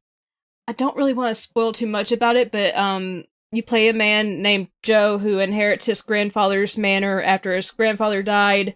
And I could be wrong, but I believe it's in England. And you go and it's completely run down and dilapidated, and you're just going through the house looking at stuff, and things just aren't quite right. Okay. And you learn more about your grandfather as you progress. Sad that things. Sounds ominous. Yeah. That's all I can say without spoiling. Does it sound insomnus? Oh my goodness. I mean, yes. This is Scott Clark saying that was Yeah. a groaner. I'm just saying. I've been hanging out with you too much, I think. I know, man. Yeah, this is rotting my brain. Well, you're playing that on Xbox, Alyssa. It's also Mhm. available on PlayStation, Switch, and PC. Comes from Path Games and was published by, is it Meridian? Meridian Games? Meridium? It's just, but so it must be pretty short then, right? Oh, yeah. It took me about an hour and a half to finish. Oh. Oh, Okay. wow. Yeah. And there Wow. are 2 different endings, but I guess depending on if you want to play through it again or load up a save file, which the game is actually very clever with a save file because you boot the game up and it just automatically tells you this game does not have an autosave feature. Play the game to learn how to save it. Oh, Oh, So that's you, cool. You just go around and you finally find something you Well, save don't the tell game us. with. I'm not going to say it, but no, I'm not going to undo the developer's work with that, but I thought that That's was clever. really clever. Yeah. Yeah. I like that. And shout out to Mark Allen PR who hooked us up with a copy of that one. So, are you recommending it? Should people play it? And if so, what's the draw? Because I mean, I'm a little hesitant. I enjoyed it, but I feel like people that really love horror maybe won't gravitate towards it as much unless they're looking for a more emotional experience. The Okay. puzzles are extremely easy. Like, I'm notoriously terrible at puzzles, but these were so easy. Like, I did not have to do much brain work with these at all. Like, as soon as I saw them, I knew what the solution was. So Okay. it's a little too easy puzzle-wise. So I think people that are going in hoping for a challenge with that might be disappointed. Hmm. So I think it's really just, if you want an emotional story and don't mind a couple of jump scares and the puzzles being easy, and you think it sounds interesting, go ahead and play it. But if you're looking for something scarier or more challenging, I don't think it'll be the game for you. okay. Again, that is Insomnis. Yeah, sounds interesting. And Scott, you're playing Viewfinder on your Steam Deck, and Viewfinder just looks like such a creative game. Oh, It just looks insane. It's gorgeous. How does it play? boy, this is a game that if you have not seen the trailer for this, you have to kind of see it to really understand. I don't know if I can paint a picture of what is going on in this game, but at its core, it is a 3D puzzle game that, I mean, I hesitate to compare it to Portal, but that's the easiest frame of reference for people. 3D, Yeah. you're trying to get from point A to point B using the resources that are available to you. And in this case, your resource is, man, I mean, you have different resources as you go, but your initial resource are photos that are left for you on like an easel, basically. Mhm. So let's say there is a gap that you have to get across, and you come across a picture that has a building in it or something. You can take that picture, flip it around any way that you want to, zoom in on it, and then that picture becomes the background of your environment. So now that building that used to be standing up straight, you kind of tilt it horizontally or at an angle, and then add it to your environment, and now that is a ramp up to where you need to reach. Okay. That is so, just so cool. dude. It does It sound is really cool. it is so cool because you're taking a 2-dimensional image, and I don't know what magic these developers. This is Sad Owl Studios. What magic they've done to make this happen? Because as soon as you move, like you strafe left or to the right, that 2D image is now a full 3D image in the environment that you interact with. That's It is- incredibly cool. So incredibly cool. But that's is, only Is the game Go ahead. tutorialized? Well, that seems really hard to get your head Yeah, wrapped around. it does seem challenging. that's the thing is they do the. I always come back to like Mario in terms of like how that first World 1 always teaches you without talking to you. You know what I mean? That's what this game does. There's hardly any dialogue given to you to explain what you're supposed to do. There's dialogue in the game, but it's not in the way it teaches you the mechanics. There are some like, okay, press left and right to switch this, or press this button to cycle through your pictures that you have available. But it is all like experiment with the environment until you get there. And I love that. And the developer, or not the developer, but it was the PR company Plan of Attack. When they sent it to me, They said, if you get stuck, please let us know. We will help you. We don't want you to feel stuck. And I actually joined the Discord for Sad Owl Studios, and they have a whole section there of like, let us know if you get stuck. It's awesome. It is so good. And the puzzle that I just described to you is only one step of the puzzles. They keep compounding on that. It gets better and better. So, like, as an example, and I won't spoil anything here, but there are moments in the game, and this seems like an odd reference, but I had it in my mind because I just saw the Indiana Jones movie this weekend. Do you remember in The Last Crusade when Indy has to do that leap of faith, like, trial? Of course. Where he has to basically jump, and that's when he finds out that there actually is a bridge there, but because of his perspective, the bridge is like painted to look like the wall behind it, so it looks like it's this giant chasm. This game does puzzles based on that concept. So, like, you will be doing something, and all of a sudden, what looks like a 2D image is actually a 3D image, and you just look at it from a different angle, and it totally changes the puzzle in interesting and clever ways. It is really, really a great game. So Viewfinder really makes you feel like Indiana Jones. Sure, yeah. Play Viewfinder to feel like Indiana Jones. Yeah, put that on the back of the box. There is a story tied to it as well that I think that the developer cleverly did not reveal that there was a story in the demo for the game. So the demo was literally just like solve these puzzles.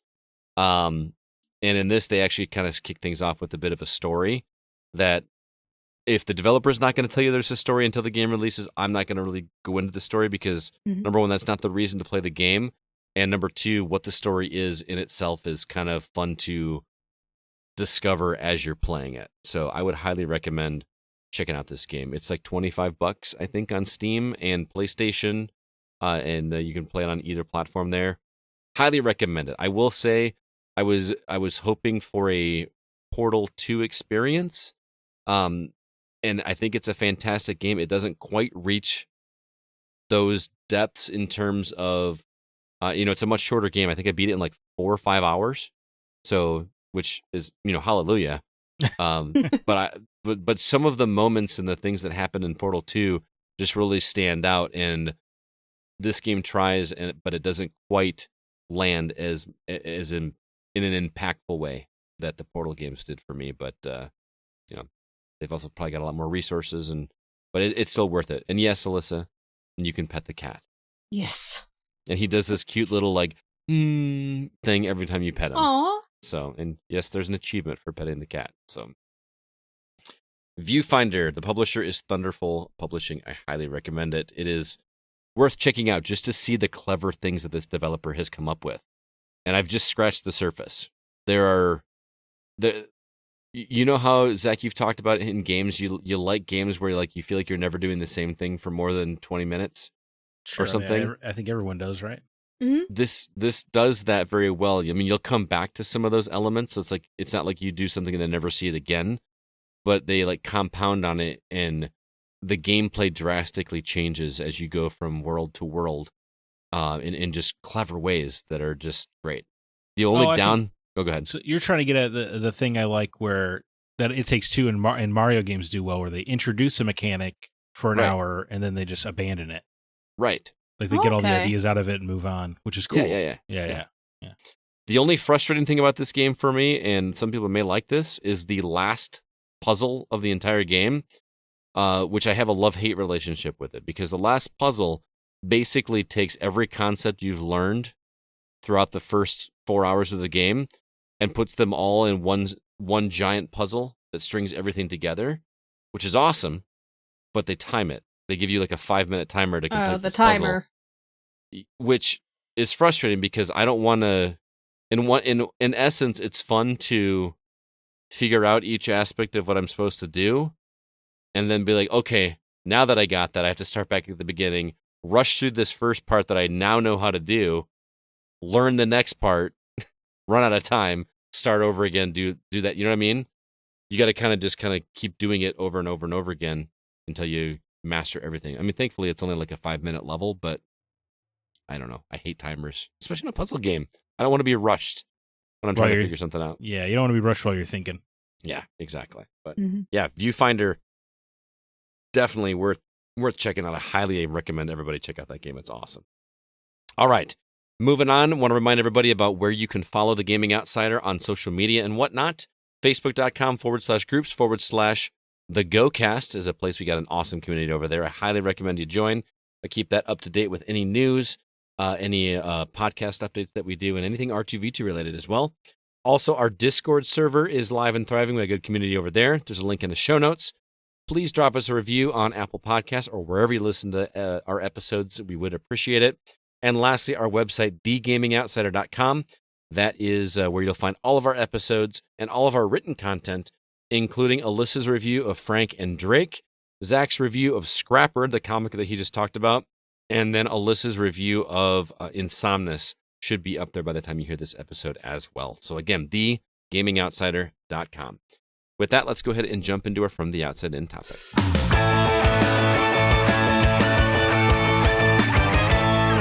This week's topic was CB's idea, so it's a good thing that he's not here. Funny how that works out, but he thought it would be fun to talk about video game franchises that have been forgotten over the years, whether it be by its fans that stopped buying them or by the suits who decided that we just didn't need any more games in that series. So I was going to ask CB what the inspiration for this was. He's not here, so I'm not going to do that, but I'm just going to start with Zack and Alyssa. I'm going to start with Alyssa, actually. Oh, Alyssa, okay. What franchises do you feel like people have forgotten over the years that you wish would make a comeback?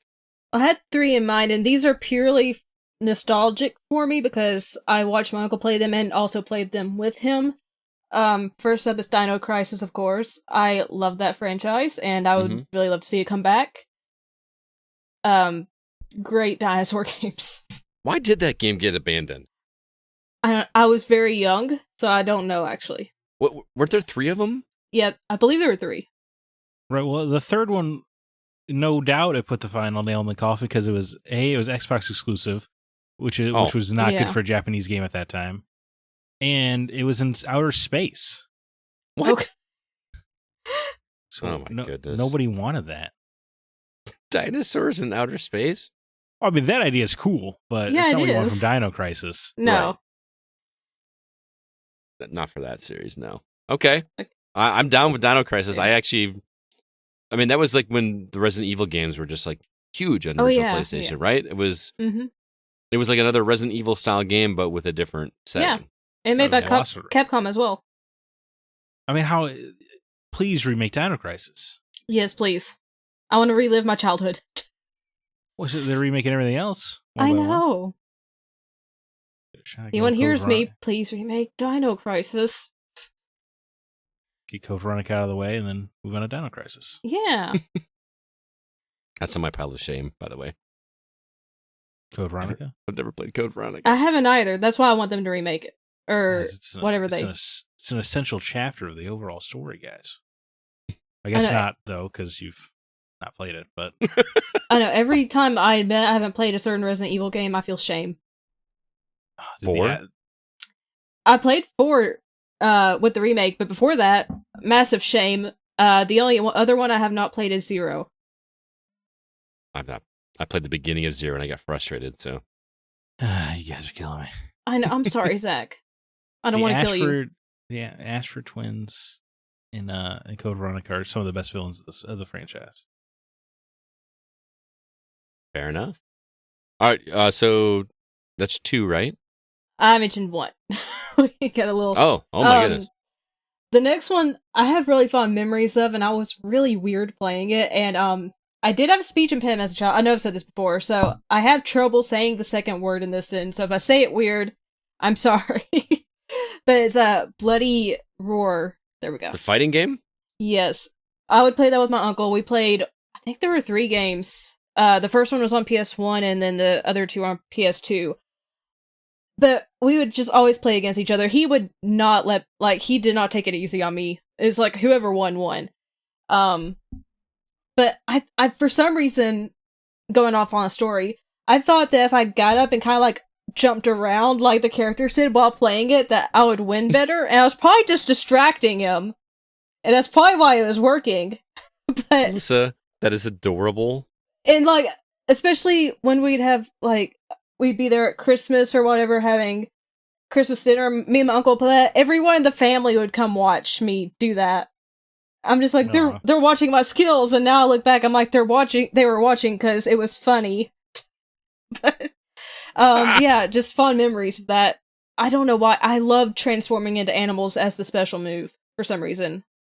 And I always play as either Jenny, Eureka, I can't remember the other girl's name. I always play as female. I would love to see that come back, though. I will not reprise the moves, though. Sounds like you got a thing for druids. You know what I mean? Druids? Yeah, a little callback to animal shape-shifting. Oh, yeah. From earlier. Apparently I do. And I didn't know it until now. Right. Any other franchises? The last one is Siphon Filter. I always want to say Siphon Filter because that's how my uncle pronounces it, but it's not. That's not correct. But I just have fond memories, again, of watching him play it, and he would hand the controller to me when he got stuck, and we'd pass the controller back and forth, and it was a great game. But I don't remember much about it. I remember I loved it, and I remember there was a certain section with a flamethrower boss guy. That sounds quite possible, yeah. And we'd always get stuck on that boss. But it was a lot of fun to play with him, so I'd actually like to see that come back, or remake the first game, or have it come back and play it as an adult now and see if I still enjoy it, and if I'm still good at it, because I don't think I was good at it when I was younger. They would have to bring back the tasering people until they light on fire. I love that. Okay, as a kid, I took way too much enjoyment in tasering people. I would laugh like a little devil every time I would taser someone and they just immolated. I mean, it's hilarious. That's why you enjoyed it. And no one thought like anything about that. Hell no. I think it's important for every kid to learn how funny it is to set people on fire. I'm just glad. Well, I don't know. Maybe they were concerned and they just never said anything, but no one ever mentioned the fact that that was hilarious. They were afraid. If you think that's funny, what are you going to do to them if they call you out? Get a taser. You're right. Yeah, you might. Who knows what you'll do? Anyway, those are my three. All right, Zach. First franchise that came to mind, because I didn't want to, because we already did sequels a couple weeks ago, and I know we talk about reboots somewhat often, but in terms of like dead franchises that used to be popular, the first thing that came to mind, give me a new Driver game. Oh, that's a good one. Yeah, I love the, I guess I was the right age. Me and my cousin would play these games all the time. We would use the video editor feature, make our own little movies inside of Driver. Just a ton of fun and fond memories with Driver. And then even when they branched out with like Parallel Lines, which was super cool because like half the game was in the 70s and half the game was in the 2000s. That was a super interesting spin on things. Driver San Francisco was a little out there with the car swapping. Wasn't exactly the driver experience I wanted, but it was still a fun game. It's just whenever I see, Reflections talked about, and they're usually just handling the car stuff for Watch Dogs or Far Cry now, but I would love to see Ubisoft allow Reflections to make a good and proper video game again. And let's see the return of Tanner, hunting Jericho one more time. Let's do it. Yeah. I like it, man. That was a rare game that I did not get into in the PlayStation era, PlayStation 1 era, excuse me, but my brother and my dad bonded over, or my brother and my stepdad bonded over that game. Like it was one of the few games I could get them to play. Like outside of GoldenEye and Mario Kart and stuff like that. Right. Did they ever get past the tutorial? That was the hardest part, man. That tutorial, like in the garage, where you had to like do so many patterns in like the parking garage. You do like slalom slots, and I remember you had to do like the reverse 180 hit accelerating thing, like they do in like 70s car movies. Yep. I don't even know if the game asks you to do that like once. Why do you have to master this? Right. Like you have to not just do it, you have to master it. Right. You got to prove you're allowed behind the wheel, and then it'll ask you to do it like once in Miami. Anyway, Driver rules.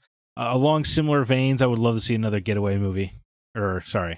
Game. It was just so movies like, Grand Theft Auto travels similar paths, obviously, but the Getaway had a fun little British angle to everything, and I really loved that there was no heads-up display. Like if you would just have to remember what your bullets were at, and if you wanted to heal, you had to lean against a wall like you were an action movie star, like John Wick getting ready for the next fight. It was super cool. I would love to see the Getaway come back. I don't know what Sony's doing, just sitting on that. I mean, I guess they just want to make third-person action role-playing games forever, but you got to diversify at some point, Sony. You got properties to do it. Mm-hmm. Let's see the Getaway come back.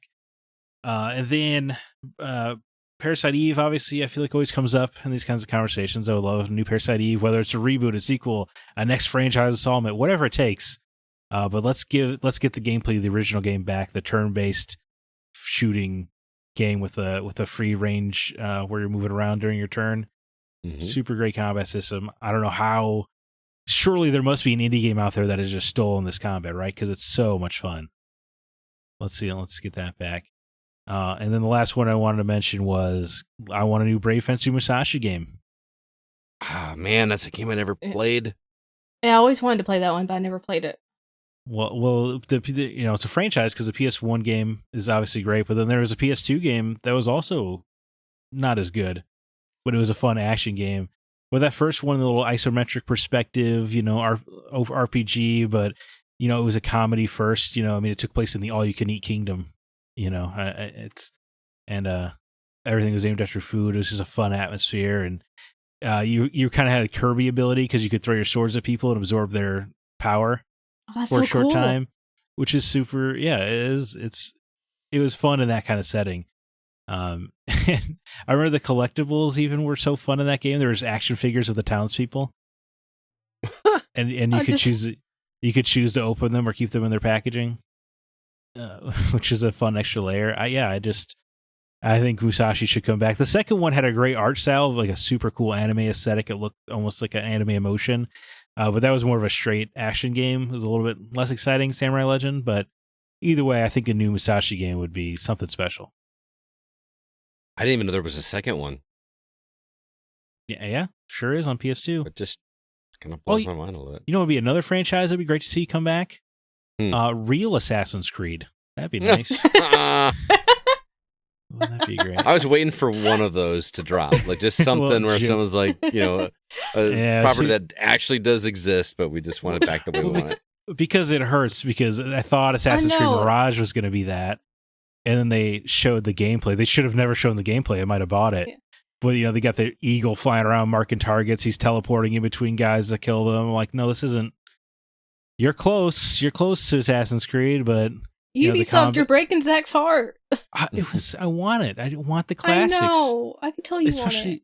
I know. And, oh my goodness, that was the saddest I think I've ever heard Zack. I know. It's just like. Just hit me in the heart, like, oh. Well, even I love the combat in those first, like up until Black Flag, or I guess Unity or whatever. But like it had like more of a counter-focused combat system. Mm-hmm. Do you remember, like it was in your best interest to let the enemy attack first, and it felt a little bit more. It helped the sword fights feel real, especially in the first Assassin's Creed where everybody died in one hit. If you had them, otherwise they would defend you with their sword. It was super cool. Oh, you mean how a sword works? Yes. Unlike every other video game, right? Yeah. When you actually like when the killing blow is when you actually like hit them, or they, maybe they would last one hit. Right. But all of the counters are one hit kills, and it felt like an actual, you might assume a sword fight to play out, where you would want to be defensive and pick your moment. And that really went away after those first few Assassin's Creeds, and I would love that game back.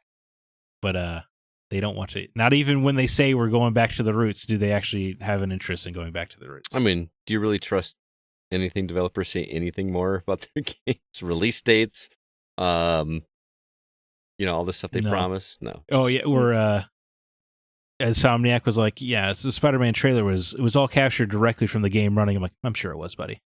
Yeah. All right, I had a couple that were actually listed in some of our comments from our listeners.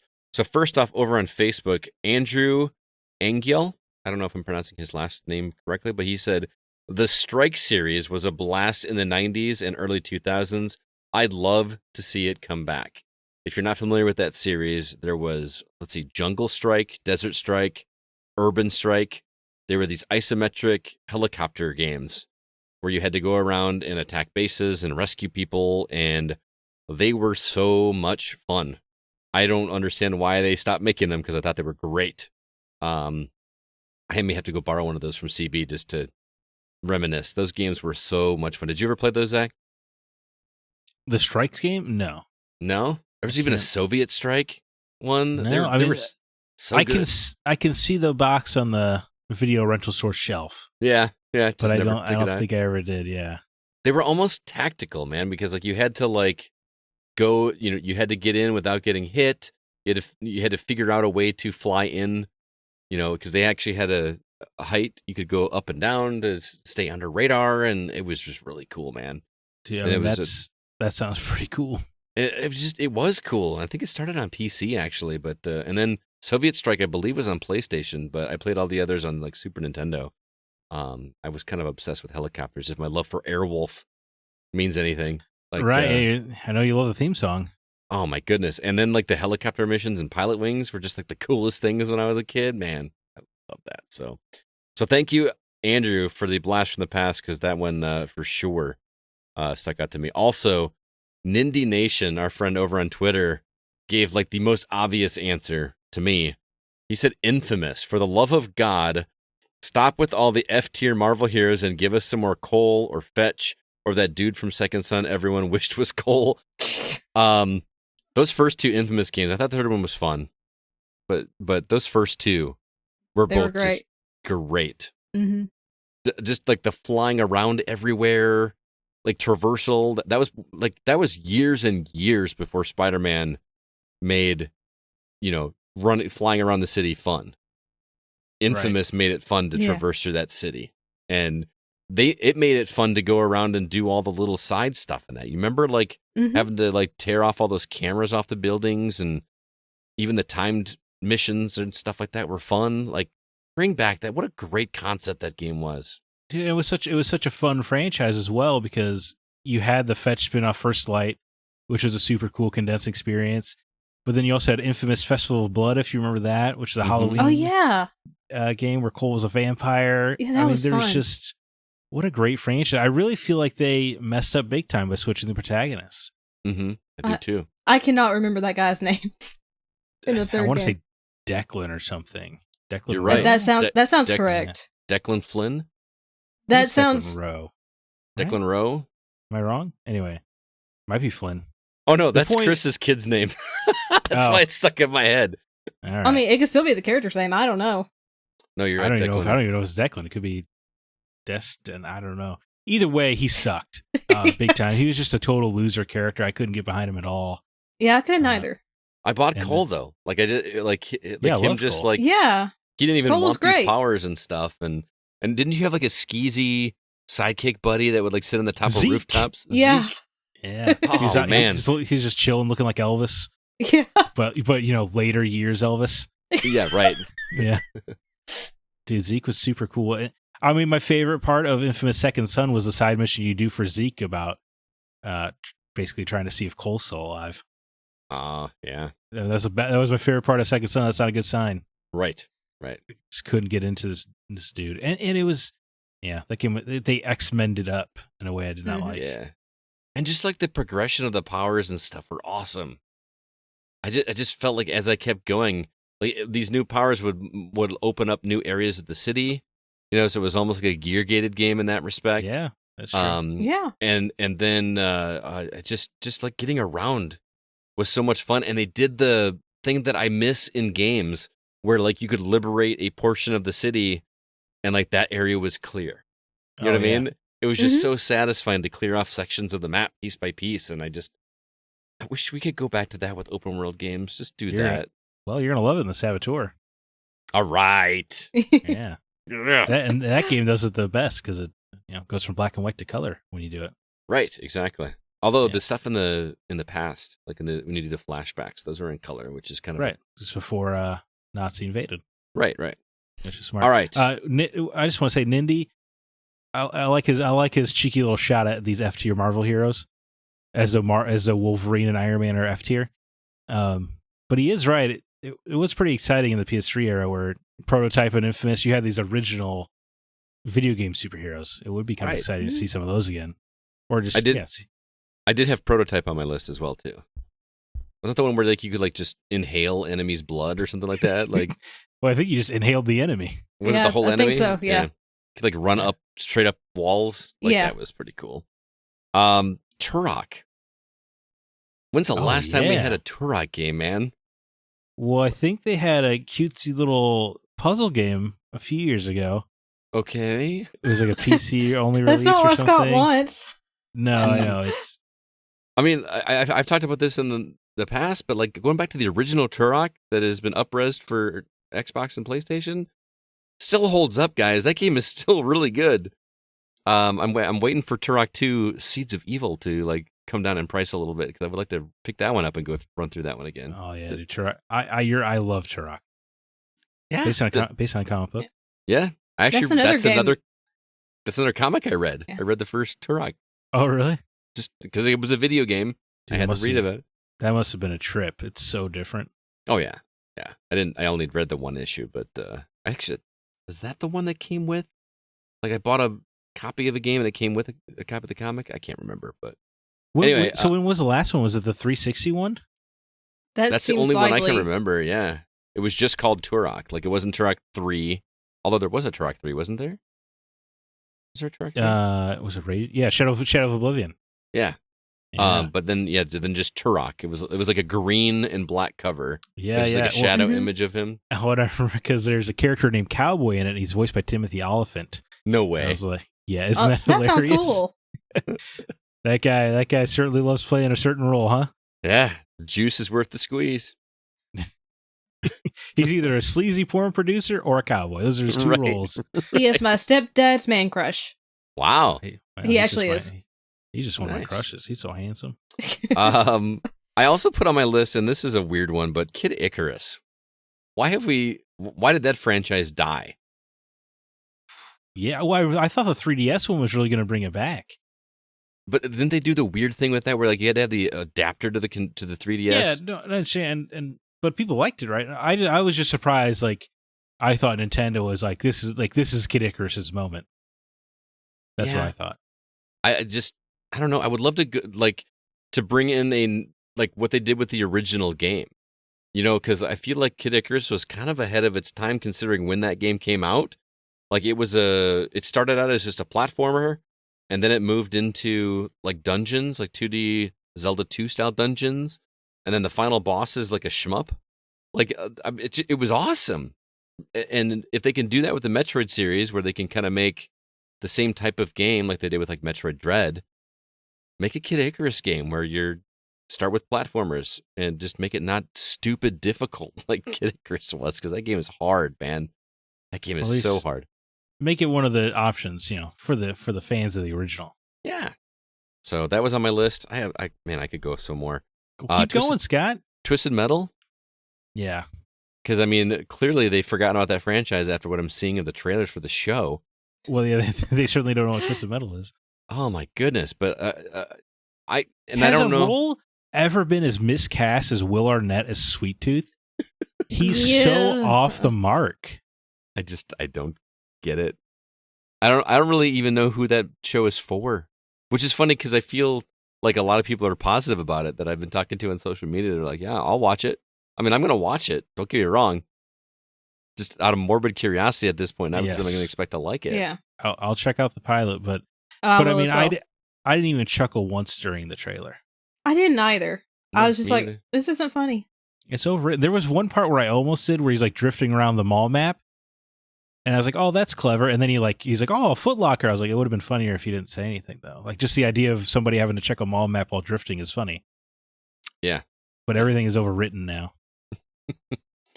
So yeah, I would love to do a Twisted Metal. I feel like in a world of free-to-play games, that should be a no-brainer. You would think in the world of nonstop corporate synergy, they would whip out a Twisted Metal game in time for the show. Yeah. Yeah, you think they would. Yeah. I don't get that one. F-Zero? Where is an F-Zero game? Oh my god. It's been with the GameCube era. Is that GX? Was that the last one? Unless there was one on Game Boy or Game Boy Advance or something. I can't remember. Holy crap, dude. That is depressing. I just don't get it. I feel like that game would sell so well. It feels like it's such a different audience than Mario Kart. I don't feel like it Right. would eat into Mario Kart sales. Right. I agree. I got two more. One's weird because I've never played the franchise, but I wanted to bring it back because I feel like it's too late for me to go back to it. Sly Cooper. I've never played those games, but I always wanted to. But I since haven't either. those games are like PS2 era, I feel like I would not enjoy it as much going all the way back to PS2. So I would like to bring them to bring that back. I would be surprised. It would be. I think you would be able to seamlessly jump into Sly Cooper. You think so, huh? I do, because That's the it's same just a people as 3D Infamous, platform. Right, Sucker Punch, yeah. But it's so simple. It's a 3D platformer, right? Like those haven't really changed much anyway. Okay. And the art style is like cel shaded, right? Right, so it ages quite gracefully. Right. Yeah, I didn't play Sly Cooper until like 10 years ago, probably. Oh yeah. And Isn't there like three of them? Yeah, 4 of them actually. Yeah, but 4. Oh wow. So it's popular. There were 3 of them, and then they did the remaster. And then if you 100%ed all 3 games of the remaster, there's a secret trailer for Sly Cooper 4. Oh, that's cool. Right? Remember, video games used to be fun. Yeah, dude. When's the last time we got that PT for a game that never came out? Yeah, I guess.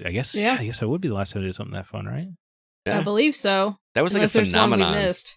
for a month or two. Remember that when everyone was trying to go through Oh yeah. PT and scratching Trying to each other's figure out backs? the ending, how you my ended the game. Goodness, that was a convoluted mess to get through that. I know. That was awesome. I love PT so much. Yeah. It's great. I And still have then my my- PS4 with it in the closet. Hang on to it because my PS4 Yeah. died that had PT on it. So Oh man.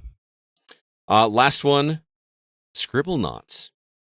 Why did that series die? I feel like in a world of AI, where you could, instead of that being just a base game, you connect it to something online to be able to put in whatever you want in that. I just feel like that was such a clever concept. Remember the Yeah, Scribblenauts? They make an AI powered Scribblenauts. I'm going to burn every goddamn copy I find. You can't say AI anymore, but You like can't. something where it's attached to something where it's like never ending content. You know what I mean? Where like you have an unlimited, because I feel like Scribblenauts was finite in terms of the words that you could have, right? Mhm. But if you have it attached to, a online library of stuff, I just think that would be fun. So Scribblenauts is on my list. I mean, I think they made a bunch of those games, so maybe they just ran out of steam. Did they? I only thought there was. In my mind there was 2. So I played maybe the I'm one not- on 3DS. I can't remember its title. That's the one I played as well. I remember I bought I've only been to the store Five Below once, but they had a PS4 2-pack of Scribblenauts games I had never heard of. Oh, well, shut my mouth. Maybe that franchise is not dead. I don't think it's still around. I know they did a DC one to get all the DC superheroes in it. Really? You can make Green Lantern fight Cthulhu, which is the first thing I did. I mean, that just sounds incredible. It was it was indeed incredible. All right. Well, let's go ahead and see what the community thought, and we'll start with Zach. Go ahead. Sure. I do want to quick note: the last Scribblenauts game came out in 2018, and it was Oh wow. the 8th release. Oh, never mind. I think we got enough Scribblenauts. Yeah, dude. Apparently, Scribblenauts, dude. I had So no you're idea. scribbling out Scribblenauts from your list? I actually did. Hey, Scott has influenced all of us. Oh my goodness, I'm rubbing off on you guys. You guys, Yeah. dream come true. Sean Coates writes in, the Army Men series. It used to be a huge franchise and was the Call of Duty of its time. In fact, 16 games were released in the span of roughly 2.5 years between 99 and 01. What? I think a new Sarge's Heroes needs to be made and have it play like something along the lines of Gears of War. I think I was too young to know they were coming out that fast, but I do remember every time I went to Blockbuster or Family Video, there was like a new Army Men game I had never heard of. 16 games in 2.5 years. That's a lot. That's like, was it like a game every month and a half? Holy cow, man. That's Yeah. insane. I mean, granted, you had different platforms, right? Still. Yeah. Mm-hmm. Oh my goodness. Dude, I mean, no wonder they haven't made any new ones. I mean, They got burned game, out. That game is an awesome concept, right? Like the whole Yeah. plastic army men doing things in like a kid's bedroom is just so cool. Well, and all the levels are cool because it's all the regular kitchen stuff, right? You're fighting in between a toaster. Right. It's just super cool. That series should come back. Sean, that is a great call. I'm so dead curious how many games they made. Do kids still play with those little army men? I don't know. I would guess no not. way. Yeah, there's no way. I mean, none of the kids in my family have ever played with them, so. I mean, in today's day and age, I just feel like army men like would be frowned upon, like promoting war or something like that. I don't know. Yeah. There have been 24 Army Men games. 24. That's one of the most prolific franchises in history. And we didn't even know it. I mean, just think about that for a second. 2/3 of them were in that 2-year span. That's true. They were just like, you're going to love Army Men whether you want to or not. Ugh. All right. Alyssa, why don't you read the next one? Bill Gardner, the entire EA Big Series. We need more arcade sports titles like Street and SSX. Oh man, SSX was so good. It's SSX tricky. tricky. Around the rock. It's tricky. Hey, that's a good game. I like SSX 3. I think that's pinnacle, but Tricky's very good too. And man, like the Street, NFL Street, NBA Street, like everything's got to be like actual NBA stuff now, and that's kind of a bummer. Remember like backyard football, which wasn't very good, but I just like the concept. Like that's what NFL Street and NBA Street were like that. They still use the franchise players, which is why we'll never get those. Yeah. It's weird that like we're just not interested in sports games unless they have players in them, like that we know. I just don't understand that. We were all trained to only care about brands. I would love to play a Blitz game just because it's Blitz. You know what I mean? I am with you. That would be great. Do you play Blitz the League? You get like give your players steroids and stuff. Seriously? Yeah, dude.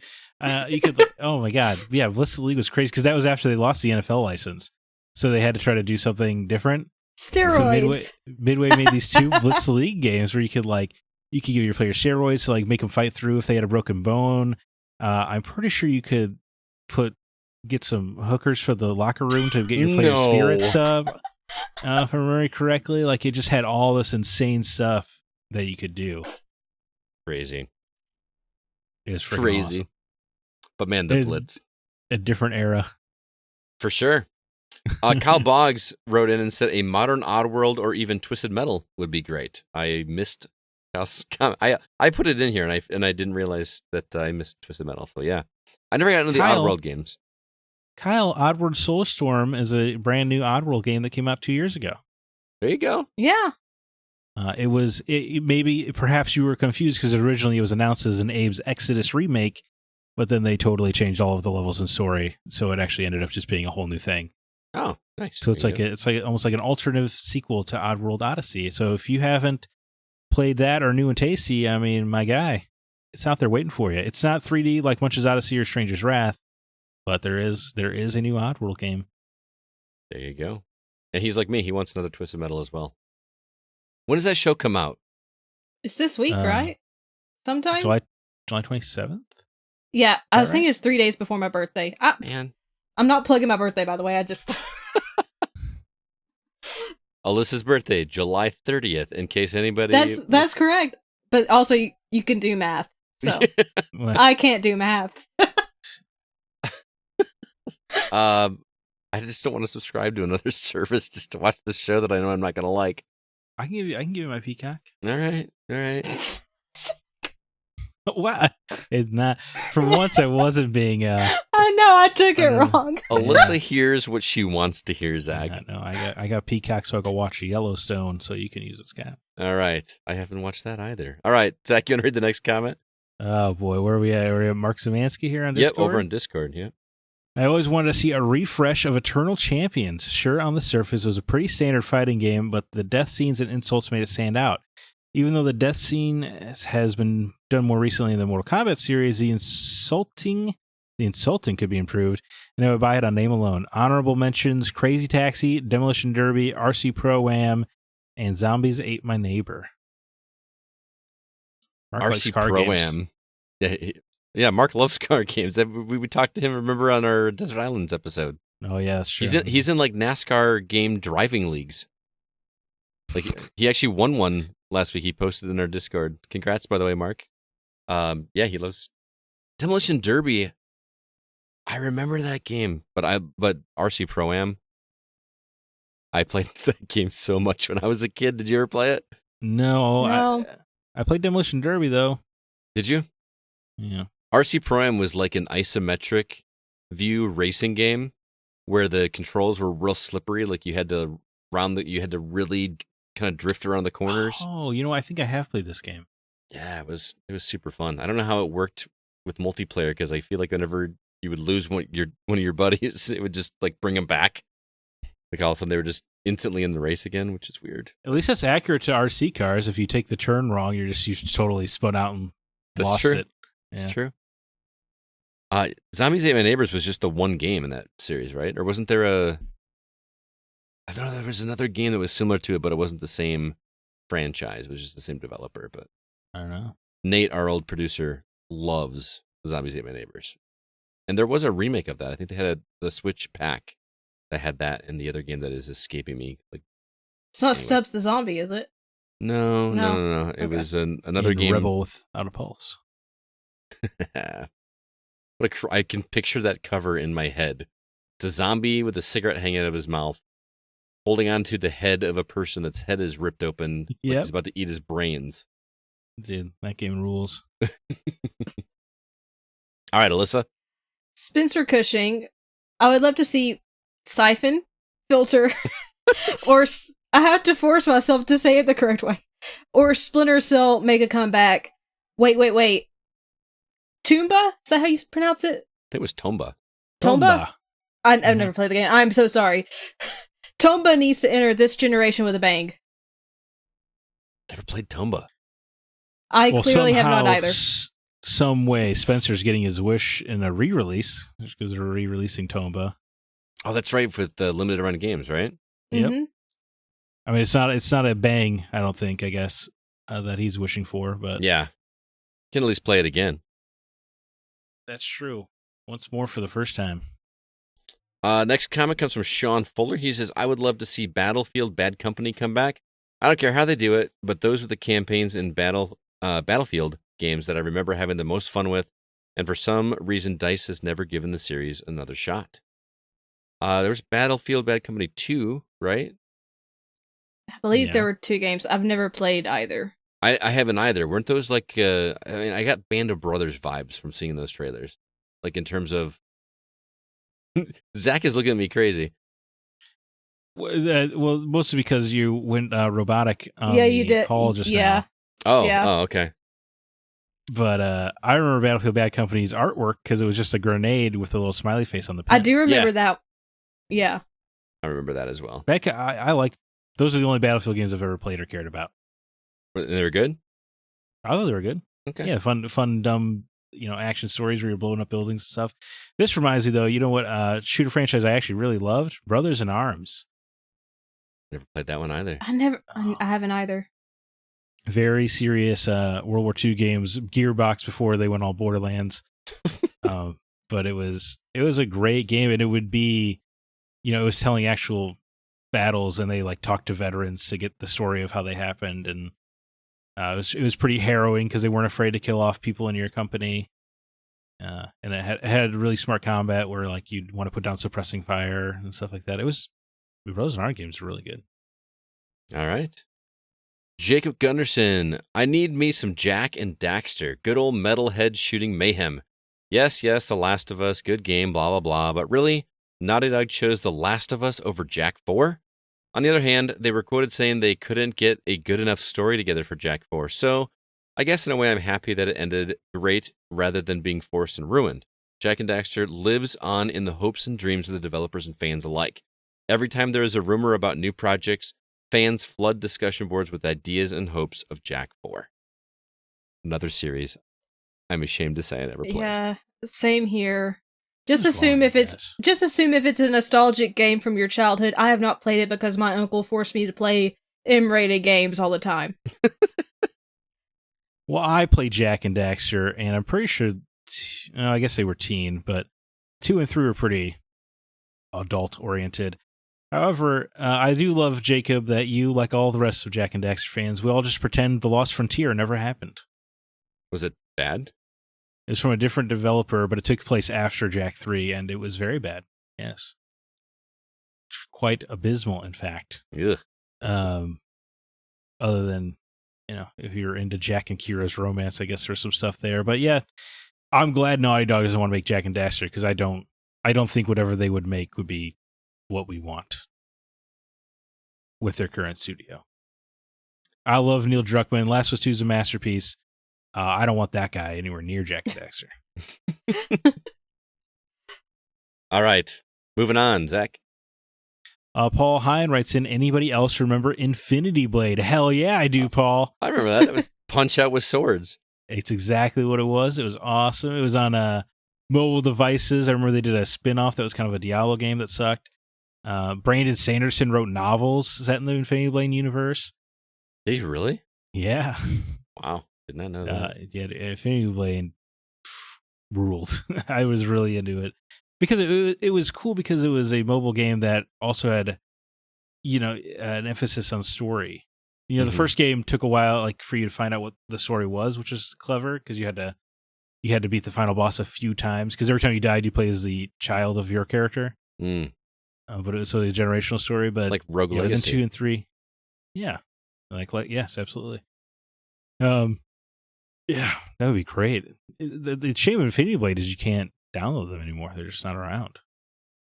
That stinks. Because it wasn't like Yeah. a $10 game or something, or like a $5 game at the time.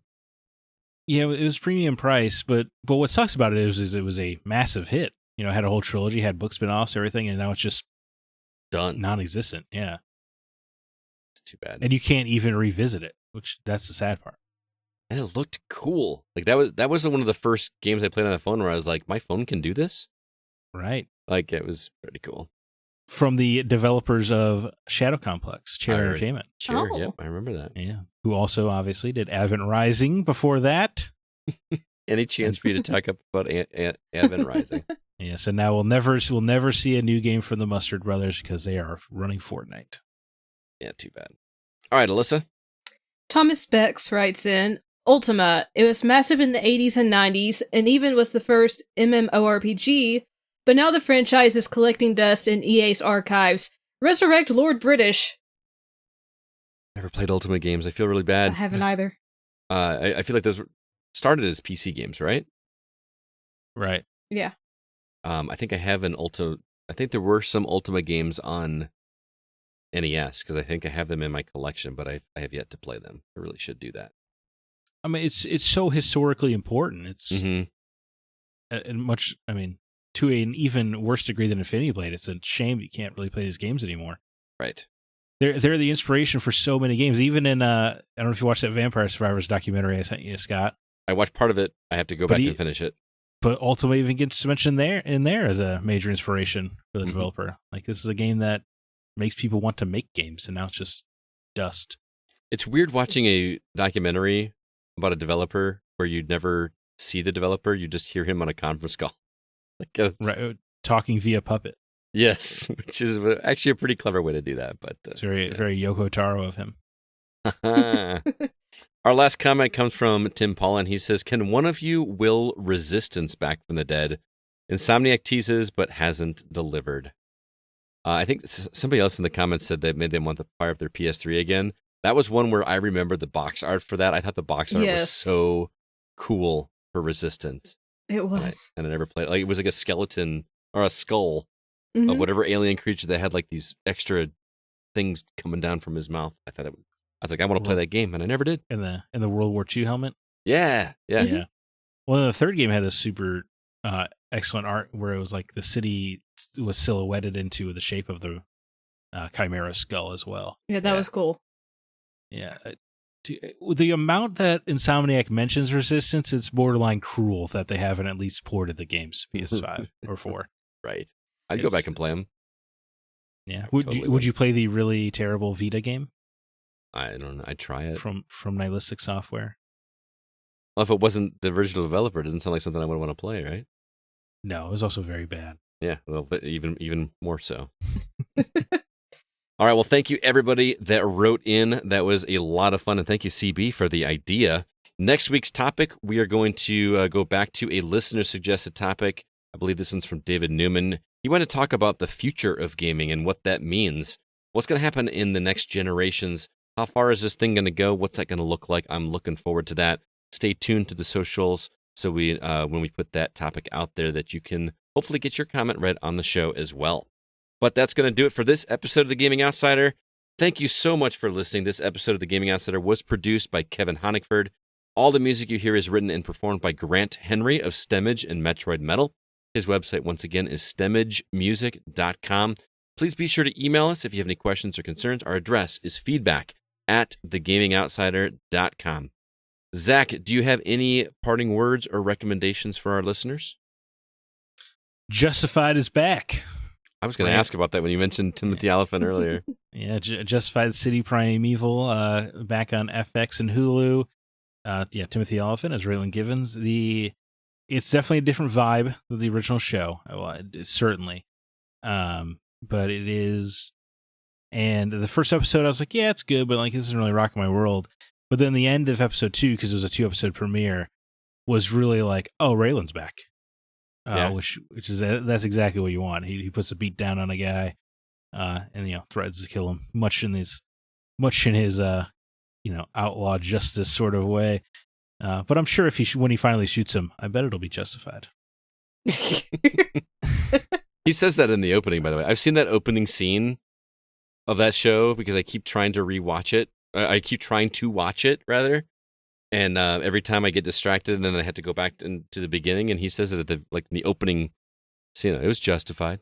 Like, that's cool. The Miami rooftop diner, where he makes the mob boss, scares him into pulling. Yep. So that way it would be justified. Exactly. Yeah, it's a great scene. They even reference it here in the City Primeval. Oh, do they? Yeah. The bad guy he's going up against learns about him. About that moment. It's pretty great. Give up what I'm watching on and go watch Justified. I think you would love Justified. His daughter, Raylan's daughter, Willa, is played by Timothy Olyphant's daughter, apparently. Oh, okay. Oh, that's cool. But she is a delightful, sassy teenager who just does not listen to rules or reason. Sassy, delightful teenager. Those 3 words together don't make sense to me. Oh, I think you could be charming and sassy. I'm something of a rule breaker myself, so that's true. Watching a kid be a rule breaker, I'm into, even if it makes no sense. Logically, as an adult, you're like, well, you shouldn't do that, but you're like, well, I was a teenager, and that's exactly what I would do. I was a goody two shoes as a teenager, so I live vicariously through these sassy teenagers that rebel. See, whereas much like Willa, if I was in a brand new city and my dad said, you can do whatever you want in the hotel, go swimming, etc., just don't leave the premises. The very first thing I do would be what Willa does and immediately leave the premises. Makes sense. Yeah. Alyssa, how about you? Got anything to recommend? I watched the show on Peacock, and it is completely bonkers, but it was so much fun to watch, and it's called Mrs. Davis. And the story, just the basic storyline, it's going to sound insane. It's about a nun who is on the search for the Holy Grail. She goes with her ex-boyfriend to try to find it. She's literally married to Jesus. I saw this trailer for this. Yeah, and she's trying to destroy the Holy Grail so she can take down this AI that is taking over the world. Did David Cage write this? No, it's Damon Lindelof. Well, so it's so much fun. If you've ever watched Preacher, or that's the closest thing I can even compare it to is Preacher, just out there. Every episode's just something different, and you learn more about the story and how everything fits together, and great performances. It's just really unique. Okay. It's on Peacock. I keep seeing it advertised on TikTok of all places, and yeah. Well, hey, if I get into Peacock, I can check it out, right? Yeah. I got a TV show. I know we feel like we always fall back to TV shows or movies for these recommendations, but I couldn't not recommend this one. My wife got me into a show She just picked something randomly and had it on like while she was working on the kitchen, and I literally stopped and watched like an entire episode standing there. Like I usually like, because I'm in the kitchen, there's no like couch or anything. I just sat there and stood at the kitchen when she's watching it like on her iPad or whatever her tablet, and I watched like almost the entire episode. It is called Limitless. It's on Hulu, I believe, and it is Chris Hemsworth, but it is not a it's not like a drama or a story scripted show. This is him testing the limits of his body physically and just doing these crazy, insane things, and it's all about him prepping his body to do whatever crazy thing he's going to do. Like the episode that I started watching with her was he had to swim in like I don't know where it was. I don't remember where it was, but it was like in not Antarctica, but it was like there was ice and stuff on the side. He had to swim like 200 meters, no wetsuit, anything. He just got in the water and swam 200 yards or meters. I can't remember exactly.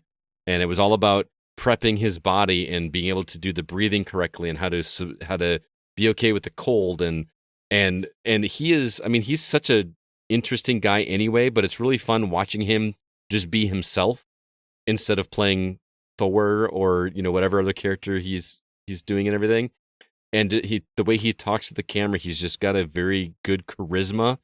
And then they also explain like the science of what's going on inside his body that is just so interesting. The one that really blew me away was he decided to do a 4-day fast where like he just ate nothing, but only thing he consumed was water for 4 days straight. And as you can imagine, he consumes a lot of calories. You know what I mean? So for him to go without this is insane. But what's even more crazy is he didn't just sit around and do nothing. He was completely active while he was doing this. Diving, swimming, playing underwater hockey, which is as crazy as it sounds, all with nothing to sustain the energy in his body. And the science behind that is fascinating to learn about. Like what it does to your body as like cleansing and revitalizing your body is just really highly recommend this show. There's only like 6 episodes and it's a lot of fun. Again, it's called Limitless and she's watching on Hulu. See, Zach, it's hard. You look skeptical, man. Well, it's hard not to feel cynical about the millionaire choosing not to eat for 4 days when the wealth gap is the largest it's ever been in the nation's history. Okay. It's hard not to be cynical about that. I'm not saying it's not fun or entertaining. It's hard not to think about that. Yeah. Well, what's interesting is he's doing it in a third world country and they actually talk about that, like because a lot of these people that live in these countries where he's visiting, they sometimes have to go days because it's if they don't hunt enough food, they're not able to sustain that energy, so they have to train their bodies to be able to be without for extended periods of time. So he's learning from these indigenous people, and it's just really interesting. So yeah. I like it. Anyway, Zach, thank you so much for being here. Alyssa, a pleasure as always. Can't wait till next week. And until that time, I am Scott Clark with Zach Parkerson and Alyssa White, and we are The Gaming Outsider. And remember, there's no such thing as a bad game, just games that aren't for you.